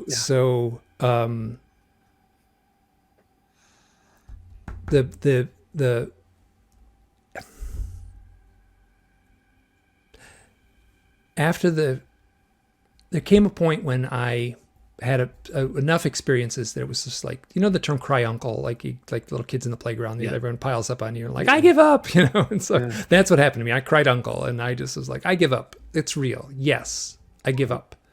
And what happened was this tape loop in my head got pulled out, and the tape loop was saying, this is impossible. This can't happen. This is impossible. Can't happen to you. It's impossible. These things cannot happen. But they were happening.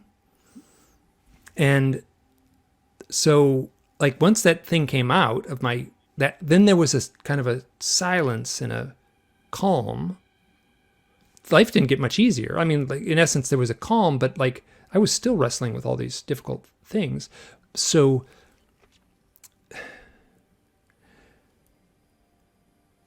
can I just tell, there's a story I have of a hypnosis session that I did in 2018. Sure. I don't know if you've heard this or not. So in 2018, I did a hypnosis session, and I had an event, and I called my awakening event.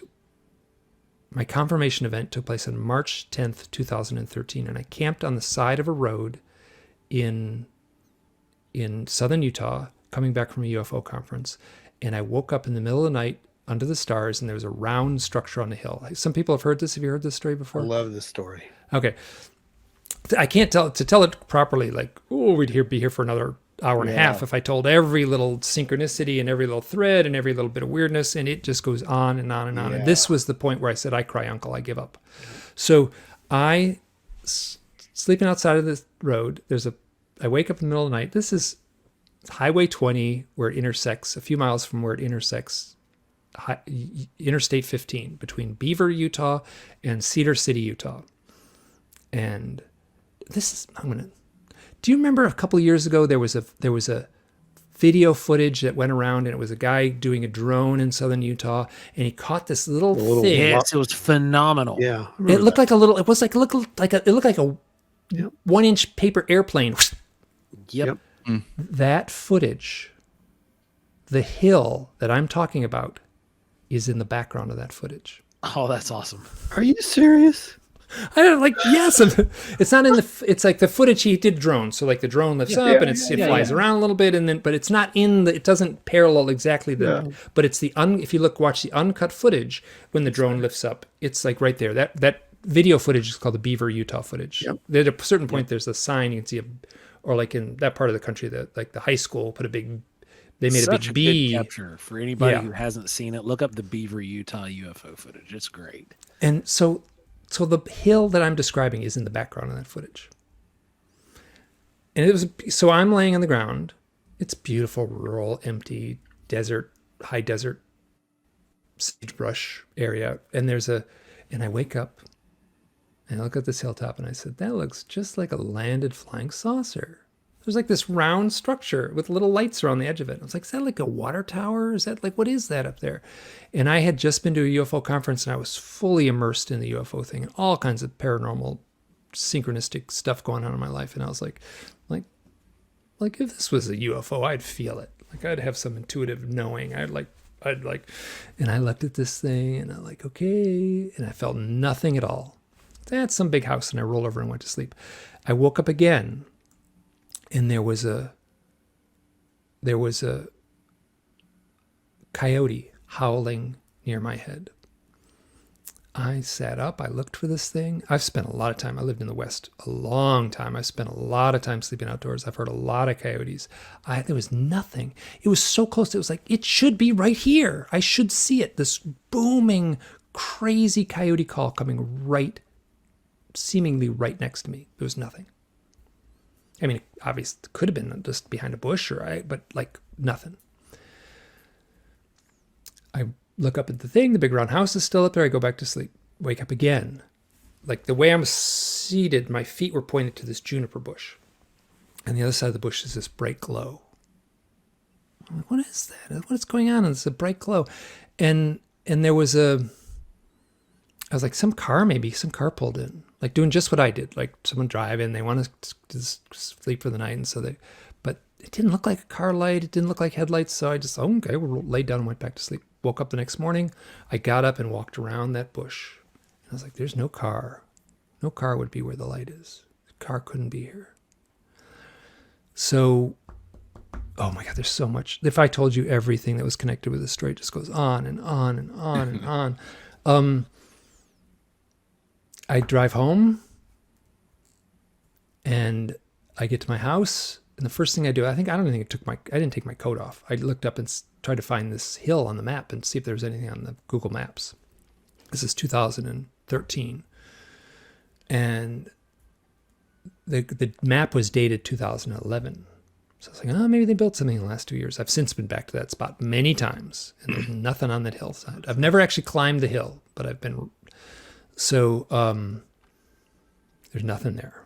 And this thing was 2.5 miles away. So whatever it was big.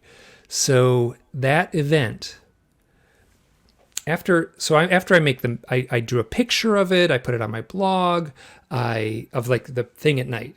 And I used Photoshop and did an image of it. And then I traced it all on maps, and I put the GPS points for everything. Here's where I was sleeping. Here's the spot on the hill. And after I did all that, I'm standing by my desk and I have this incredible, like, whoosh, whoosh, like just click, click, this flash, this psychic download, this psychic flash of a map of southern Utah with a straight yellow line and 3 points on the map. Have you heard the story? I've heard it. I actually love this story the other day. Oh, okay. So forgive me. Okay. So if just no, you're perfectly. We have tons of listeners who haven't heard it. So okay. So I like just 1 second. It was just like this vision of a map, crystal clear. And I was working for outdoors places. I was making maps all the time. I got pretty good at making maps, using maps for trail work and stuff like that. So I just like sat down and made a map on Google Maps, and I just like, I know there was 3 points in this straight line. One of them was what happened last night. So I make that on the map, I put that dot there, and I was like, oh, and I know the other one here was something that happened in Dolores, Colorado. And oh my God, the Dolores, Colorado story is so heavy with like, it's like I was sleeping outside.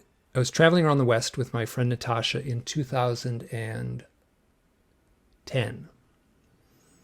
And we slept outside the town of Dolores, Colorado.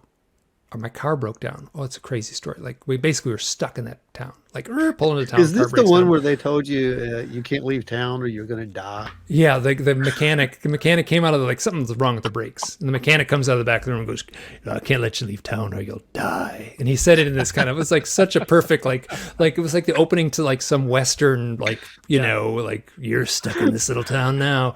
And the guy behind the counter was great. He's like, "Look, well, we can fix this. It's going to take us 5 days to get the part." So we're stuck in this little town for 5 days. And he's like, "Don't worry. Like this lady down, like she's been great with us. She gives these." So we got a screaming good deal on a rent-a-car. And we drove around this great rent-a-car. It was much better than my car. And so we just drove around for 5 days. Oh my God, we had some other stuff happen on those 5 days. But so the day after, okay, let me back up. Car breaks down. We're in Dolores, Colorado. We need a place to sleep. We've set up a tent in this spot off in the national forest. I don't know how, like in the West, like that part of the West, you just go to the coffee shop and go like, "Hey, where do we camp here? Where do we just park on the side of the road?" And everyone's like, "Oh, this is a great spot." So the coffee shop girl said, "Oh, here's a great spot." So we went there. It was perfect. And that night, both Natasha and I woke up screaming, like filled with terror. I call it synthetic fear. Like I've told the story many times. The only way I can describe it was synthetic fear. It was like an unnatural form of terror, fear. She says it was like being in the deepest depths of hell. And the way I describe it is if a grizzly bear had ripped through the tent and put his jaws around my throat, I wouldn't have been as scared. Oh, can y'all hear me? The visions, Yeah, we the can visual hear you. froze up. Okay. Yeah, we got you. Clear. So, and then I'm like, we're both panicking. This goes on and on and on. And all of a sudden, we're both asleep. And the next thing I know, I'm floating out of the tent and I float up through the roof of the tent. And as I'm floating up, I'm saying, "I have to remember this. I have to remember this. I have to remember this."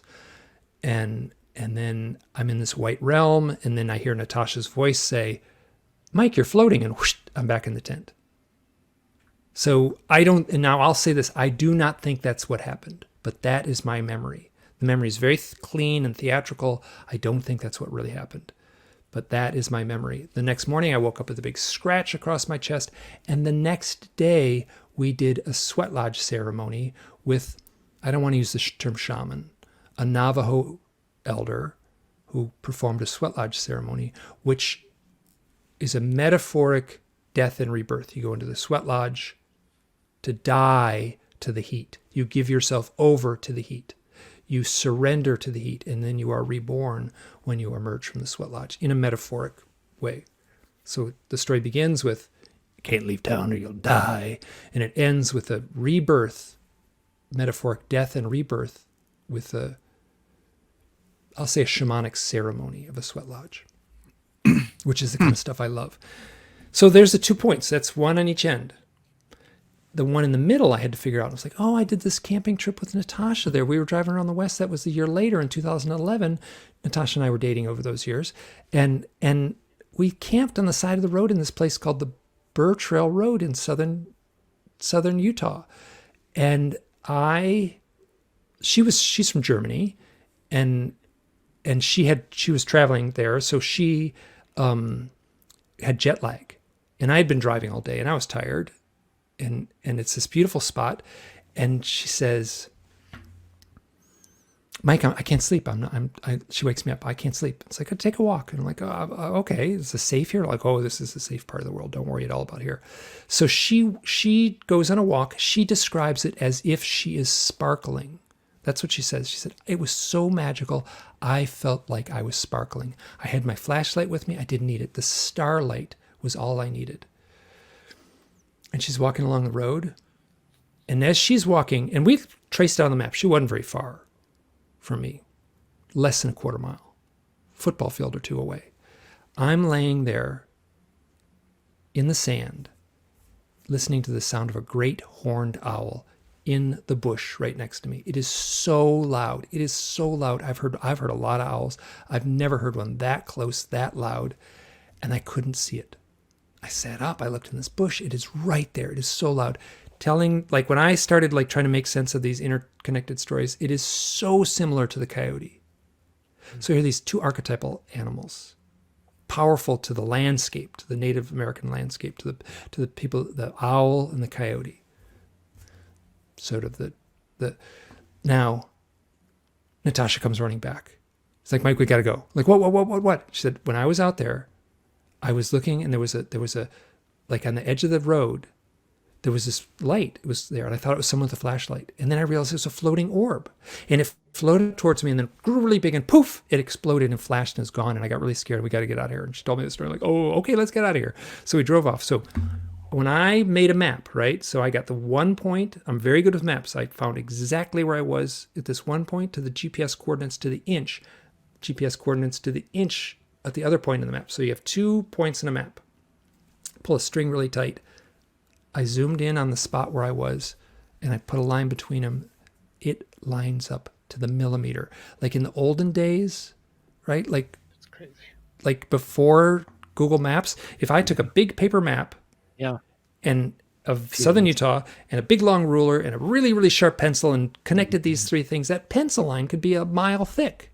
Right. I made that pencil line 1 pixel thick on the computer, and it lined up exactly where my sleeping pad was lying in the sand while I was listening to an owl, while Natasha was seeing a UFO, a floating orb. Owls and UFOs. Wow. So when that line matched up, that's when I just said, I'm done. Yeah. I'm done. Like, no way. This is orchestrated for me. The owls, I love owls. I love coyotes. I love sleeping out under the stars. I love the shaman, that ceremony of the sweat lodge was so beautiful. 3 points in a map. I was with Natasha in the easternmost point, and in the center point, I was alone in the western point. It happened on March 10th. March 10th is Natasha's birthday. It goes on and on and on and on and on with stuff like this. So I was like, okay, I'm done. It's real. It's happening. My old life, it was like when I pushed that button, the thing, my old life is over. Oh. My new life begins like right now. Whatever. And I did a hypnosis session with Yvonne Smith in 2018 to look into, have you heard this part of the story?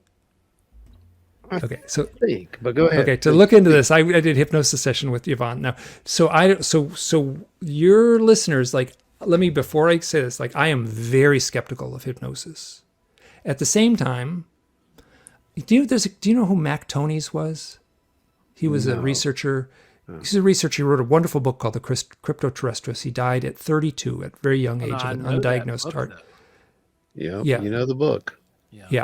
Yeah, I was a good friend of his. I did the illustrations for that book. He was so him and I used to have this conversation, and he was really skeptical of hypnosis. And I was like, you know what? I want to try going hypnosis with different hypnotherapists just to see what it's like. You know, kind of like, you know, like in a Vincent Price movie where like I'll take the thing and let's see what happens when I subject myself to the test. You know, so like, yeah, exactly, yeah. Like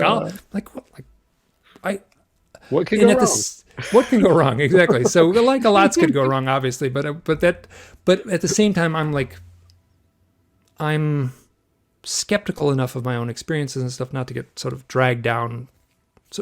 So we did the session.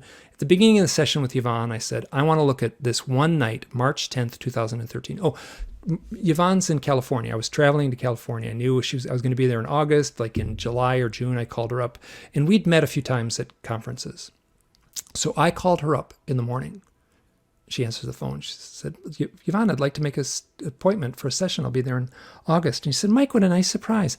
I just started your book, The Messengers, this morning.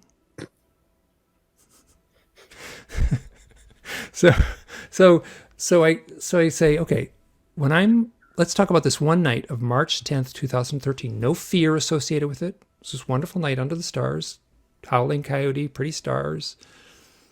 She's like, great. And I said, hey, while I'm under, ask me what's up with the UFOs. She's like, great. So I lay down on the couch. It was funny, I was too tall for the couch. My feet hung off the end, and it was really hard to get like lined up, and we moved the coffee table and everything. So she goes through this induction, and the induction is like, oh, you go down the stairs. You go deeper and deeper. You're going deeper down the stairs. You go down the stairs.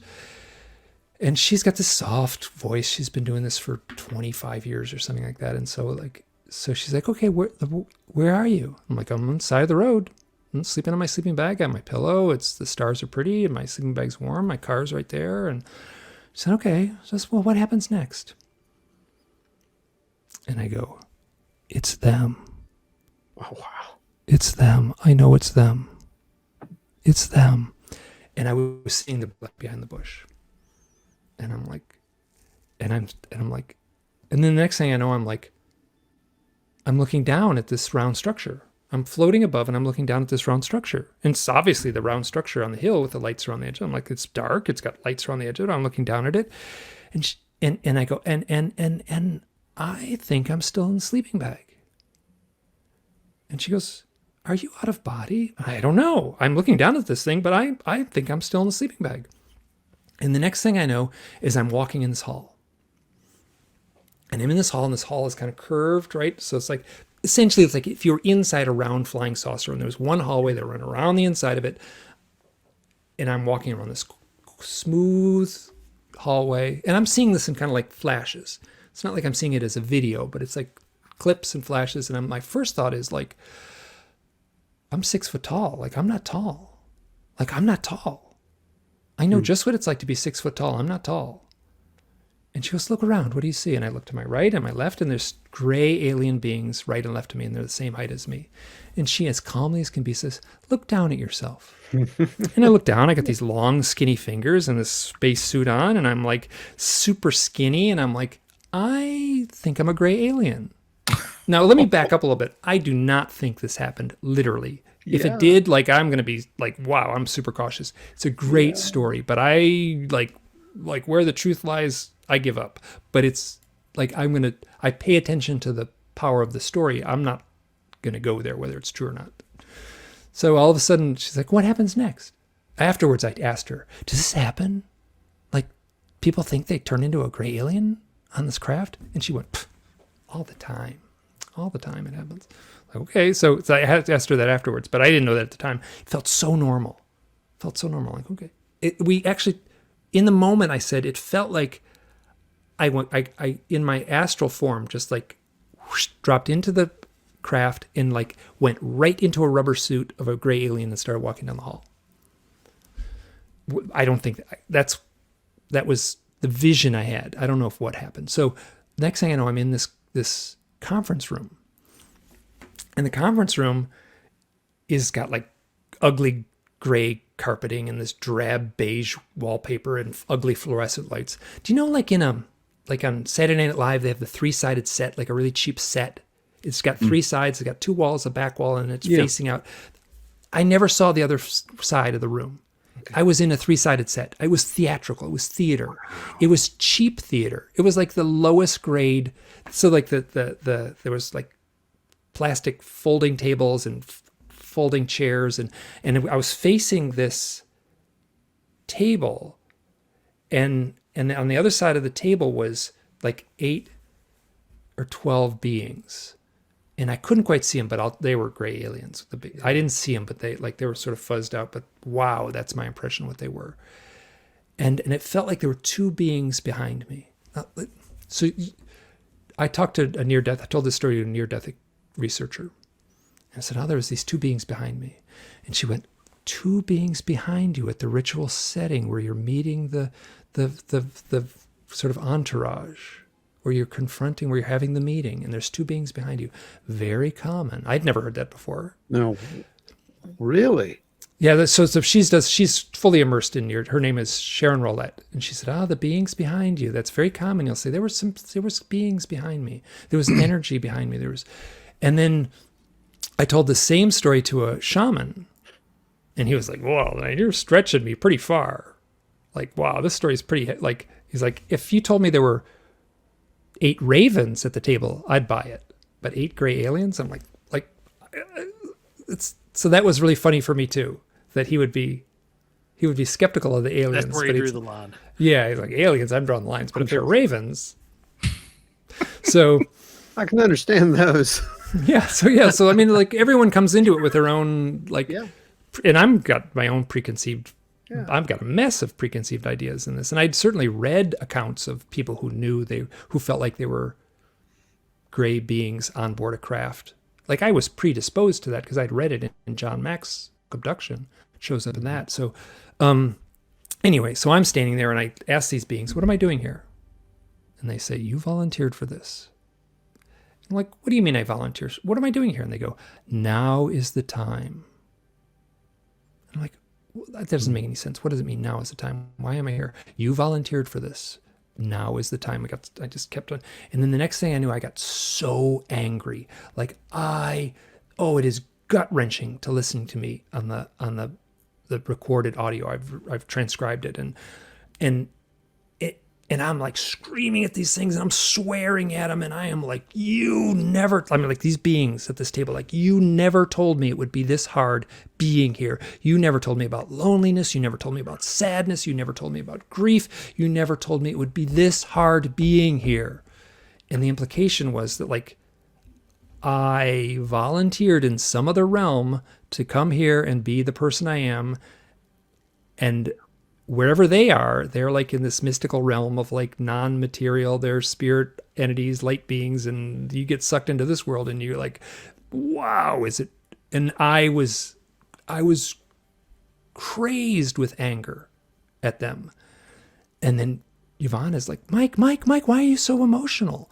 And I scream out, they don't understand what it means to be here. They want me to play some role.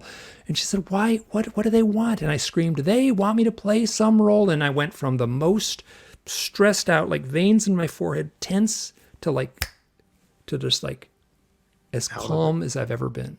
And I literally felt like my heart stopped. And on the audio, you can hear me go,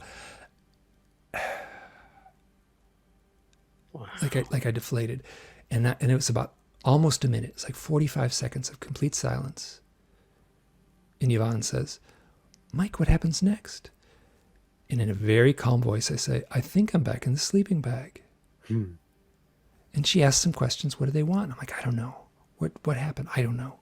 And we talked a little bit, and I was lucid and I was still under the hypnotic trance, or whatever you want to call it. But it was, I was no longer in that angry place. And then it's kind of winding down, and she says, and Mike, what is your connection to owls? And without skipping a beat, I say, the owls aren't important. Now, this is 2018. This is in my life. I'd get up every morning. I'd answer owl emails. It was owls. I was writing owl books. I was talking on owl podcasts. My life was just owls. I said, the owls aren't important. In this, when you listen to the audio, like, I sound different. Yeah. Like, when you're under hypnosis, you talk in this short little sentences, and you kind of whisper, and there's long pauses. And I just spoke very plainly, no hesitation. I did kind of hesitate a little bit. I said, I'm an artist, and I understand how people take in a symbol. The owl is a symbol on a door. The owl isn't important. The owl is the correct symbol for the door, but the door is important. We are on this side of the door in a claustrophobic little hallway, and on the other side of the door is an infinite vastness. Wow. Man. And wow. That's deep. And that's like 4 sentences. Mm-hmm. Right? But wow, did that, like, just unshackle me from, like, owls and UFOs. I was like, oh, owls is chills. Like, yeah, oh man, I was like, when I tell this story, I just get so emotional. Yeah, so I had not heard the full story. Yeah, that's just so. And this is probably still Campbell's condensed version. This is pretty condensed. It goes on and on. If I included every synchronicity, we'd have to like, you know, We might have to have you back for that show. So we were exploring the night of March 10th, 2013. March 11th, 2013. I had all the experience with the psychic flash and the you know, with the making the maps and making the image for the blog post. So that's the 11th, March 10th, 11th. The 12th, I started writing the book, The Messengers. Wow. So in this storybook realm, like, I don't know whether it's true. I call it a dream. Like I'll describe the hypnosis session, and then I'll say, well, during the dream, I'm in the hypnosis session. So I have this, like, I'm in this story realm, this dream realm. Doesn't feel real. I had the experience of confronting these beings, and Yvonne says, what do they want? And I scream, they want me to play some role. And less than 48 hours later, I begin writing the book that You played the role. has defined my life. And guys, we not, I mean, literally, have you not heard this? This is verbatim what we have been saying forever. And now it's not coming from me anymore. It came from the guy who literally knows more about this than anyone. That's why he was here. So if you've had these experiences, please reach out. And hey, we'll forward them over to Mike, you as where well. can people find you? And You where can can go they to- find your books? So you can Google UFO owls. I'm the first thing that comes up, and about the next 25 things below that. Yes. And then you could type in MikeClelland.com, all one word, and then and they'll take you to a site that will then lead to my podcast, my blog, my books, and stuff like that. So guys, you definitely want to click that link. Check it out. It will be put down below. And go check out Mike's books. Go over to YouTube. Look up the podcast. I watched several of the episodes leading into this week just to kind of get a brief and refresh some of my memory from, when we were sharing these videos back and forth in 2019 and 2020, really digging in deep to the owl situation here. And Mike, it has been an absolute pleasure having you on. Thank you so much for agreeing to come on and hang out with us and spend your time with us. Hey, thanks. And thanks so much for letting me sort of hold the floor for that story. Like, to tell that story halfway doesn't work. Like, you really got to, like, it doesn't, you got to get the really, whole thing out. Yeah. Speaking So of thank you which, for letting me say that. Yeah. Before we leave, I'd like to unload a story on you that I have never told yes. you guys before. Oh, please, Brandon. I told a little bit of it. So I used to be a security guard at a coal mine, and I would have to drive around in my truck and check buildings, stuff like that. And one night I was driving between point A and point B, and my headlights in my truck hit these bright red eyes up in the tree, and I slammed on the brakes. I'm like, what in the world is that? My first thought was Mothman, because this is West Virginia. Why not? I remember sticking my head out the window, and it was cold. I remember the cold air blowing on my ears, and I'm like trying to focus on the thing, and I see, I think it was a barred owl that was up in there and was just staring at me. And I remember staring at this thing for a while, and eventually I'm like, why is this thing staring at me like this? So I'm feeling terrified, like absolutely scared of this thing. Even though I'm like, it's just an owl, but I'm like, why am I so scared of an owl? So I drive away. I remember looking in my rear view mirror, and I look up, and I guess the tail lights were still reflecting off of it, and its eyes were still shining red. It was still watching me. The next thing I know, it flies after the truck, and I freak out, and I just floor it. I'm going as fast as I can on this bumpy dirt road, and it's keeping up with the truck. And that's all I can remember. I guess eventually it flew back in the trees or something, but I you just don't thought it was remember odd that anything this after owl that? was chasing my truck. You don't remember anything after that? So, so you have no memory, or you don't quite remember how it ends, or? I just don't remember how it ends. So I mean, I've seen barred owls. We have them right around the house here. I mean, it's like there's nothing mystical about a barred. I mean, it's a little bird about. If you get an 11-inch tall barred owl, you got a pretty big barred owl, right? So they're and if you see them up close and stuff like that, they're kind of fluffy and cute, and so like that. Wow, that should not have created a feeling of terror. And then I'm going to be very cautious saying this because some biologists may come up. Are you sure that the color was here? I don't want to ask a leading question, but I got no other way to ask this. Like, are you sure the color of the eyes were red? Yeah. Oh yeah, it was bright red. Okay, very interesting. It was like the ones people use on Mothman costumes, like that bright red. Wow. Okay, and I'm going to be, so there might be an owl biologist that could. I'm going to very cautiously say, I'm pretty sure that that's called eye shine. Like a cat will have eye shine, and the cat has that sort of pale gray green kind of glow, and that would be much more likely what you would see. It's very unlikely you would see a red eye shine. You would see a pale. Red is Right, Joe? actually the eye shine that you're going to see off of a great horned owl. The tepid lucidum is. Oh, it is okay. Is Then- the film, okay, but thank that's you. off a Okay. great horned owl. Your barred Okay. owl should Not be a more of a barred. blue yellow. That might Now, have if been what it's it was. you're but I also just know seeing it was a reflection really too from big- tail lights. Tail lights could cause the red Okay. appearance. Yeah. Well, the first time I saw it was my headlights. It was Okay, but then So maybe that's if it was a great horned owl. Might have been because it Great was a horned owl's really much big larger owl. than- It was like Well, a foot I mean, to 18 inches tall. It was you a got to big owl. remember though. Now, 18 inches tall, you're looking at a great horned owl. And you got to be, Mike will even tell you this. He's had reports of these things, 3 and 4 feet tall. Right. By the way, I don't think those are real owls. I don't Those either. wouldn't be real. I don't either, buddy.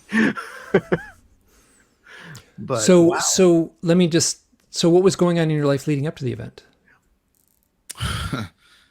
I was going through probably one of the worst times of my life. I had pretty much separated from my family. None of them were talking to me. I wasn't talking to them. I was barely making ends meet. But what's funny is after that was when I first started writing. I first went to college to get an IT, which I'm still doing now. It's funny because I think all of that happened not long after that experience with the owl. Very telling. Okay, so and I'm going to say, right now you're hosting a paranormal podcast show. Oh yeah. So I don't. You're- I mean, that's part of the whole big picture too. Is that Yeah. And you've got, okay, so Joe, I mean, did you have an owl experience? Because I think there's 3 of us here who have had owl Well, I mean, I've experiences told at you this about point. my grandmother raising owls and Right, having but owls you constantly around the house, and then particularly, they would come back to visit and still their offspring. Like it'd now be, I think, the 3rd or 4th generation, and they still ritualistically will come visit the house and hang out for a little bit and then leave. But those were barred owls, Those were very barred owls, yeah. normal, fluffy little. Yeah. Yeah. So what's the odds of that one, Mike? And then a lot of owls out. I mean, spend as much time as you do in the woods as Mike and myself has. You're gonna see a lot of owls. Oh, something else I remembered about that particular job. I can remember sitting there at night, and there would be a lot of owls. I would be like, "Man, there's a lot of owls in this woods. This is weird."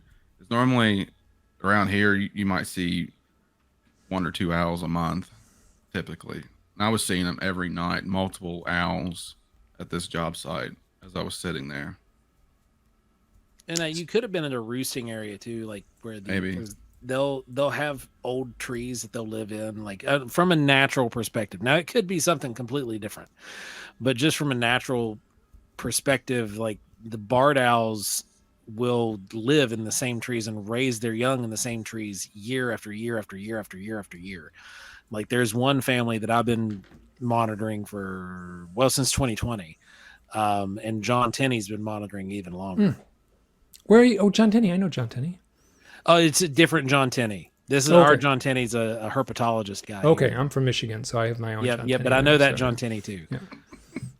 But yeah. More coincidence. Brandon, you're gonna have to write that up and send it over to Mike and correspond with them there and see what you guys can draw out.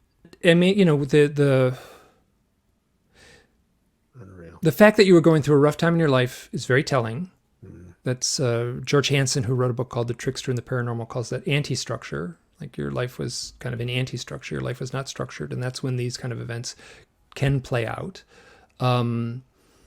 and that and I've also lived in places where there can be a lot of owls, and then owls can make a lot of noise at night, especially the barred owls can get really loud, and my sense is that they're just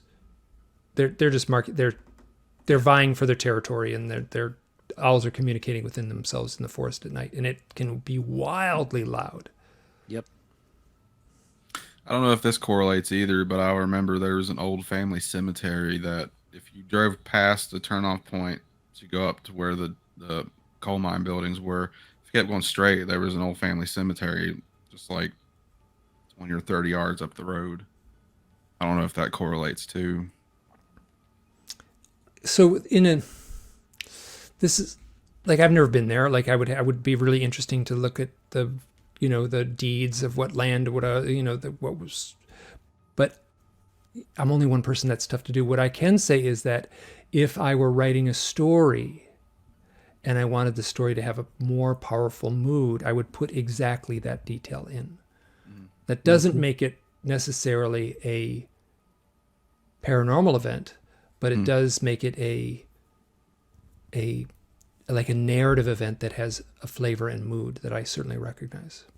Mike, I think we almost need a new word for this, don't we? For what? For this whole owl thing, this whole whatever that's going on, these archetypes that are the stories almost. It's like there's a storyteller. They're changing up these little bits and pieces in our lives, so to speak. This is a separate. It's funny because it's amazing. I was thinking about literature, and humans have always used birds as messengers in literature, even as far back as the Bible. And even back to the Sumerians, because the Sumerians had a flood myth and they released a raven instead of a dove.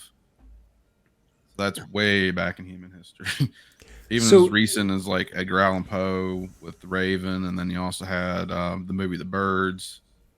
All that stuff was just representation, and it's just human nature to do this for some reason. Just do you know Jordan Maxwell? He died a couple years ago, maybe a year ago. Mm-hmm. He was a mythologist and kind of a pretty amazing character. And he did a podcast one time. He was getting kind of old at that point, and he did a podcast and he gave his phone number out. I was like, holy crap, I'm calling this guy. Like, I was like, dialed the phone and like, hello, and it's Jordan Maxwell. Who is this? And I was like, well, you gave your phone number on this podcast. Oh, why are you calling me? And I'm like, well, you gave your phone number out. And I'm like, and he's like, I'm not like he was getting ready to hang up the phone. I'm like, oh, before you hang up the phone, can I ask one question? What? And I said, what's the mythology of the owl? And this is what I use all the time. And he said, the owl is symbolic in all cultures because it has the ability to travel in the night. That has become a symbol for it as entering another realm. So the owl, by flying through the forest at night, is a metaphor for flying to the other lands. Like we live in a land of electric light bulbs, and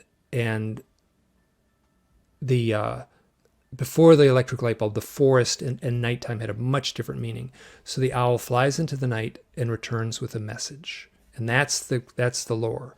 Whether it's the land of the gods or the land of the dead, the owls can fly into the night, fly into the land of the dead, fly into the land of the ancestors, fly into that other realm, and then they return with a message. There's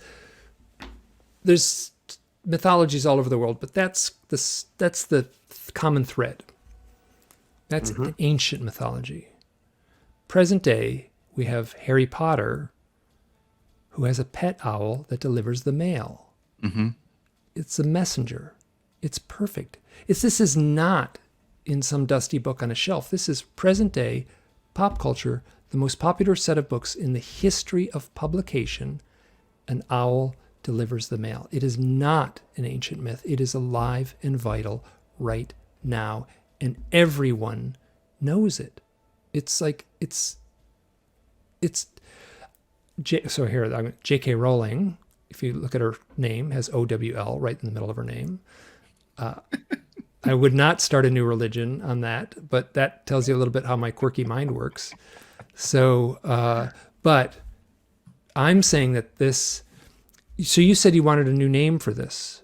I would, so I in my kind of moments of frustration or clarity or exasperation or whatever you want to call it. Like, I've come to see this phenomena, whether it's UFOs, Bigfoots, fairies. I got lots of people tell me fairy stories.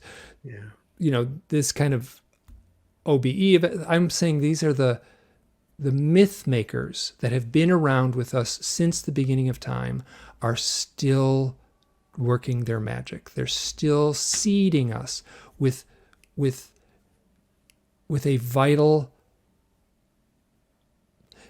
Myth in the dictionary can mean false. It can mean fake. Like someone says, oh, that's a myth. They're saying that's not true. But I would say, no, there's another definition of myth. Myth is a reflection of something vital and necessary within the human spirit and within the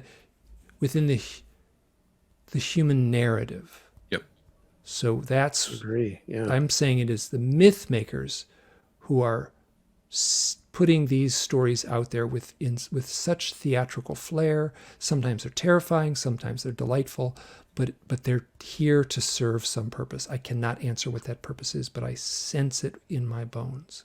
I like that because it really does play right into the ancient legends, the stories, the metaphors, the old First Nations stories, all that, all involved a storyteller. The storyteller was so quintessential to keeping the history alive. And that's literally what you're kind of defining at this point, which is just another level of this whole thing. And all I'm doing in a very real sense is collecting stories. I do a little work trying to like, okay, this story matches this one. There's a death story. Here's a shamanic story. Here's a story of meditation. Here's a story with a UFO. But I'm collecting these owl stories and just trying to boil them down and see what emerges in the process. And I don't have an answer, but it has been endlessly fascinating. Oh, it's absolutely fascinating. In fact, you're the person who literally made me rethink because, you know, I am one who believes that we are manipulated sometimes by whatever this is. There are these screen images. There are these injections into our perception, so to speak. But I had a real owl, Mike. It was real. It wasn't imagined. Oh, yeah. You know, so you know, there's that play on this, and it's like those are the weird little things that make you say, what does this mean? And I really do believe that a lot of this has to do with validation. Your stories validated what I was hearing, you know, and what I was experiencing, and that was years later, you know. And I know that they validated a lot of people who listen to this show right now at this point are just like, they're blown away. I will guarantee you. Because you validated a lot of experiences for these people. Oh, I'm sure we're gonna get a lot of comments from people like, "Hey, I had an owl story." I guarantee it. I mean, remember, yeah. Remember, you know, a lot of people don't say anything. I didn't say anything for what 20 some years. I kept my mouth shut. Unless you were a member of my family, I did not talk about this. And we went out there on the road a couple years ago. You know what? I don't care anymore. I got my data. I don't care. And the first story I started telling, I figured, they're going to think I'm nuts. They came to us and they were like, oh, this happened to me and this happened to me. And I'm like, all right, then. Mm-hmm. I mean, I guess that's it. And then Reverend Carter, you know, Reverend Carter from Ancient Aliens. I'm sure. Michael Carter, sure. Michael, good friend, great friend. It was another was weird coincidences and synchronicities, you know, and we bounce stories off each other all the time about this. And he's always telling me, he's like, this is what you're supposed to do. That's what it was all about. This is what you were supposed to do. And I'm like, yeah, I think you're right. And I think that's the same with you, Mike. I think all those things happen just for those very reasons. These aren't coincidences. It is by design. And I don't know what's designed it. I couldn't tell you that. I'll leave that up to the scholars and to the philosophers and whoever wants to label. Oh, I would say the poets and the songwriters and the yes. Yeah, I would say I'm being very cynical there, where I feel like but it's true. The scholars and the academics are doing wonderful work, but they're only tapping into the face of it. I'm much more interested in the shadow of it. Yeah, you really are, and I think that's important. You're asking these questions that people are really afraid to ask, and you know this is questions that people ask themselves at night when they're alone. It's not the questions that they usually call up their friend and say, hey, what do you think about this? Because even if they're your closest friends, there are boundaries, and you think, well, they're gonna think I'm nuts. I'm blessed because of these stories that I have friends who call me and tell me these things because they know that I won't think they're nuts, and vice versa. Oh, I get So, that too. I get that too. I think Someone from that's long ago, friends from high yes, school, call me and just all the time. Yes. yeah. I think that's it. I think we are literally validating each other's experiences and saying, look, there's another level to all of this. This is part of it. You're not alone, like you said. I think that's the quintessential thing here that runs through all this, and that goes for both ways. Probably, we're not alone. So, but Mike, I would love we all would love to have you back on this program at some point in the Oh, future happily, happily. to talk about this some more because, man, I'm telling you, this is probably one of the best interviews I think that we've had in a very long time. Oh, And great, thank Very you. And good. I was like, I I love it. yeah, it's there was, and I said it earlier. I'm a much calmer person having worked on these books. So in the aftermath of these books, like I feel like I did a lot of therapy Yeah. and am much more at peace with this. And I've also really gotten to the point now where I'm like, I'm not here for anyone's approval, let's say. Yep. Like I recognize that there's a mystical, elusive aspect in this. That is what's fascinating. That's what I want to share. That's what I want to try to articulate. I agree, and I think that's a personal journey for everyone. It means something different to everyone, doesn't it? I mean, there's a little bit of a similarity to it, owls, of course, but it's also going to mean something different to everybody else. Mm-hmm. It's different, yet it's similar, and I think that's one of the weird parts about it. Mhm. And again, I think it's part of validation. It's just fantastic. And please keep up the work. I know you think that I've done everything I can do on owls, but I'm telling you, man, there's something else there. Can I do one little? You can do whatever you I'm going want. to pitch something. I'm going to not pitch. Pitch. I wrote a novel. Okay. This was the biggest, hardest challenge I've ever. It's called The Unseen. The term I used over and over again. This was the flavor and mood of these stories. Like I tried to imbue that story with a flavor and mood. I had such a rich reservoir of paranormal stories that I'd collected, so many of my own, and then I wove many of these into a story. And some friends of mine read it who are not at all involved in the UFO thing, and I kind of told them ahead of time. So it's a UFO story with never mention the word UFO. It's a story with a lot of synchronicities. I never mentioned the word synchronicities, the weirdest stuff in the story, like really happened, or was reportedly really happened. I mean, I sense that there's a mystical aspect to this, but the strangest stuff in the story, in the book, came right from my files. The most unbelievable stuff happened. Oh, wow.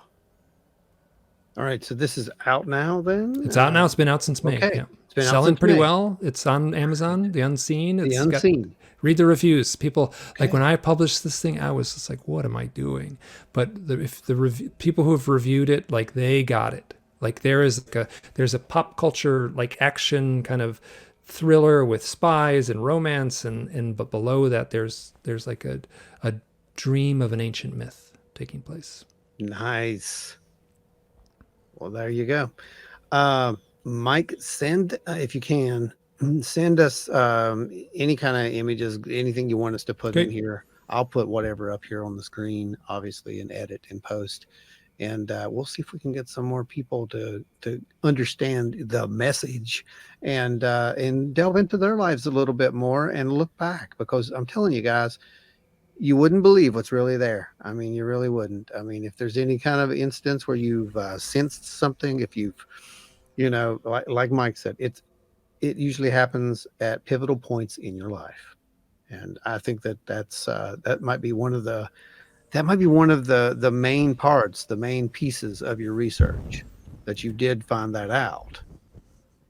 Well, it's not just me. Yeah, other people. Right, have. right, I mean, right. George Build Hansen and upon it. Yeah. there's people for synchronicities. Yeah. So Yep. And I do love that too, that you do you do give people credit who have come before, and that is absolutely wonderful and almost unheard of these days. So I commend you as a researcher, my friend. That is amazing. Folks, friends, everyone, wild and weirdos, weirdettes out there, I want to thank you guys for joining us. This has been just a phenomenal episode, absolutely phenomenal episode. Count on it. We will have Mike back at some point in the future because who knows? I'm sure there's some kind of weird synchronicity that's going to make it happen. Just trust me. This is all out of our hands at this point. Brandon, do you have anything that's coming up that you need to talk about? Do you have any new books, anything like that? Nothing yet that I can talk Nothing about. yet. Okay, nothing you can talk about. All right then. Well, folks, huge thanks for joining us. We will see you here next. Actually, the next time you see us will be Thursday. That'll be on our live. So jump on the live and join the conversation. And then we will see you again the following Friday. So.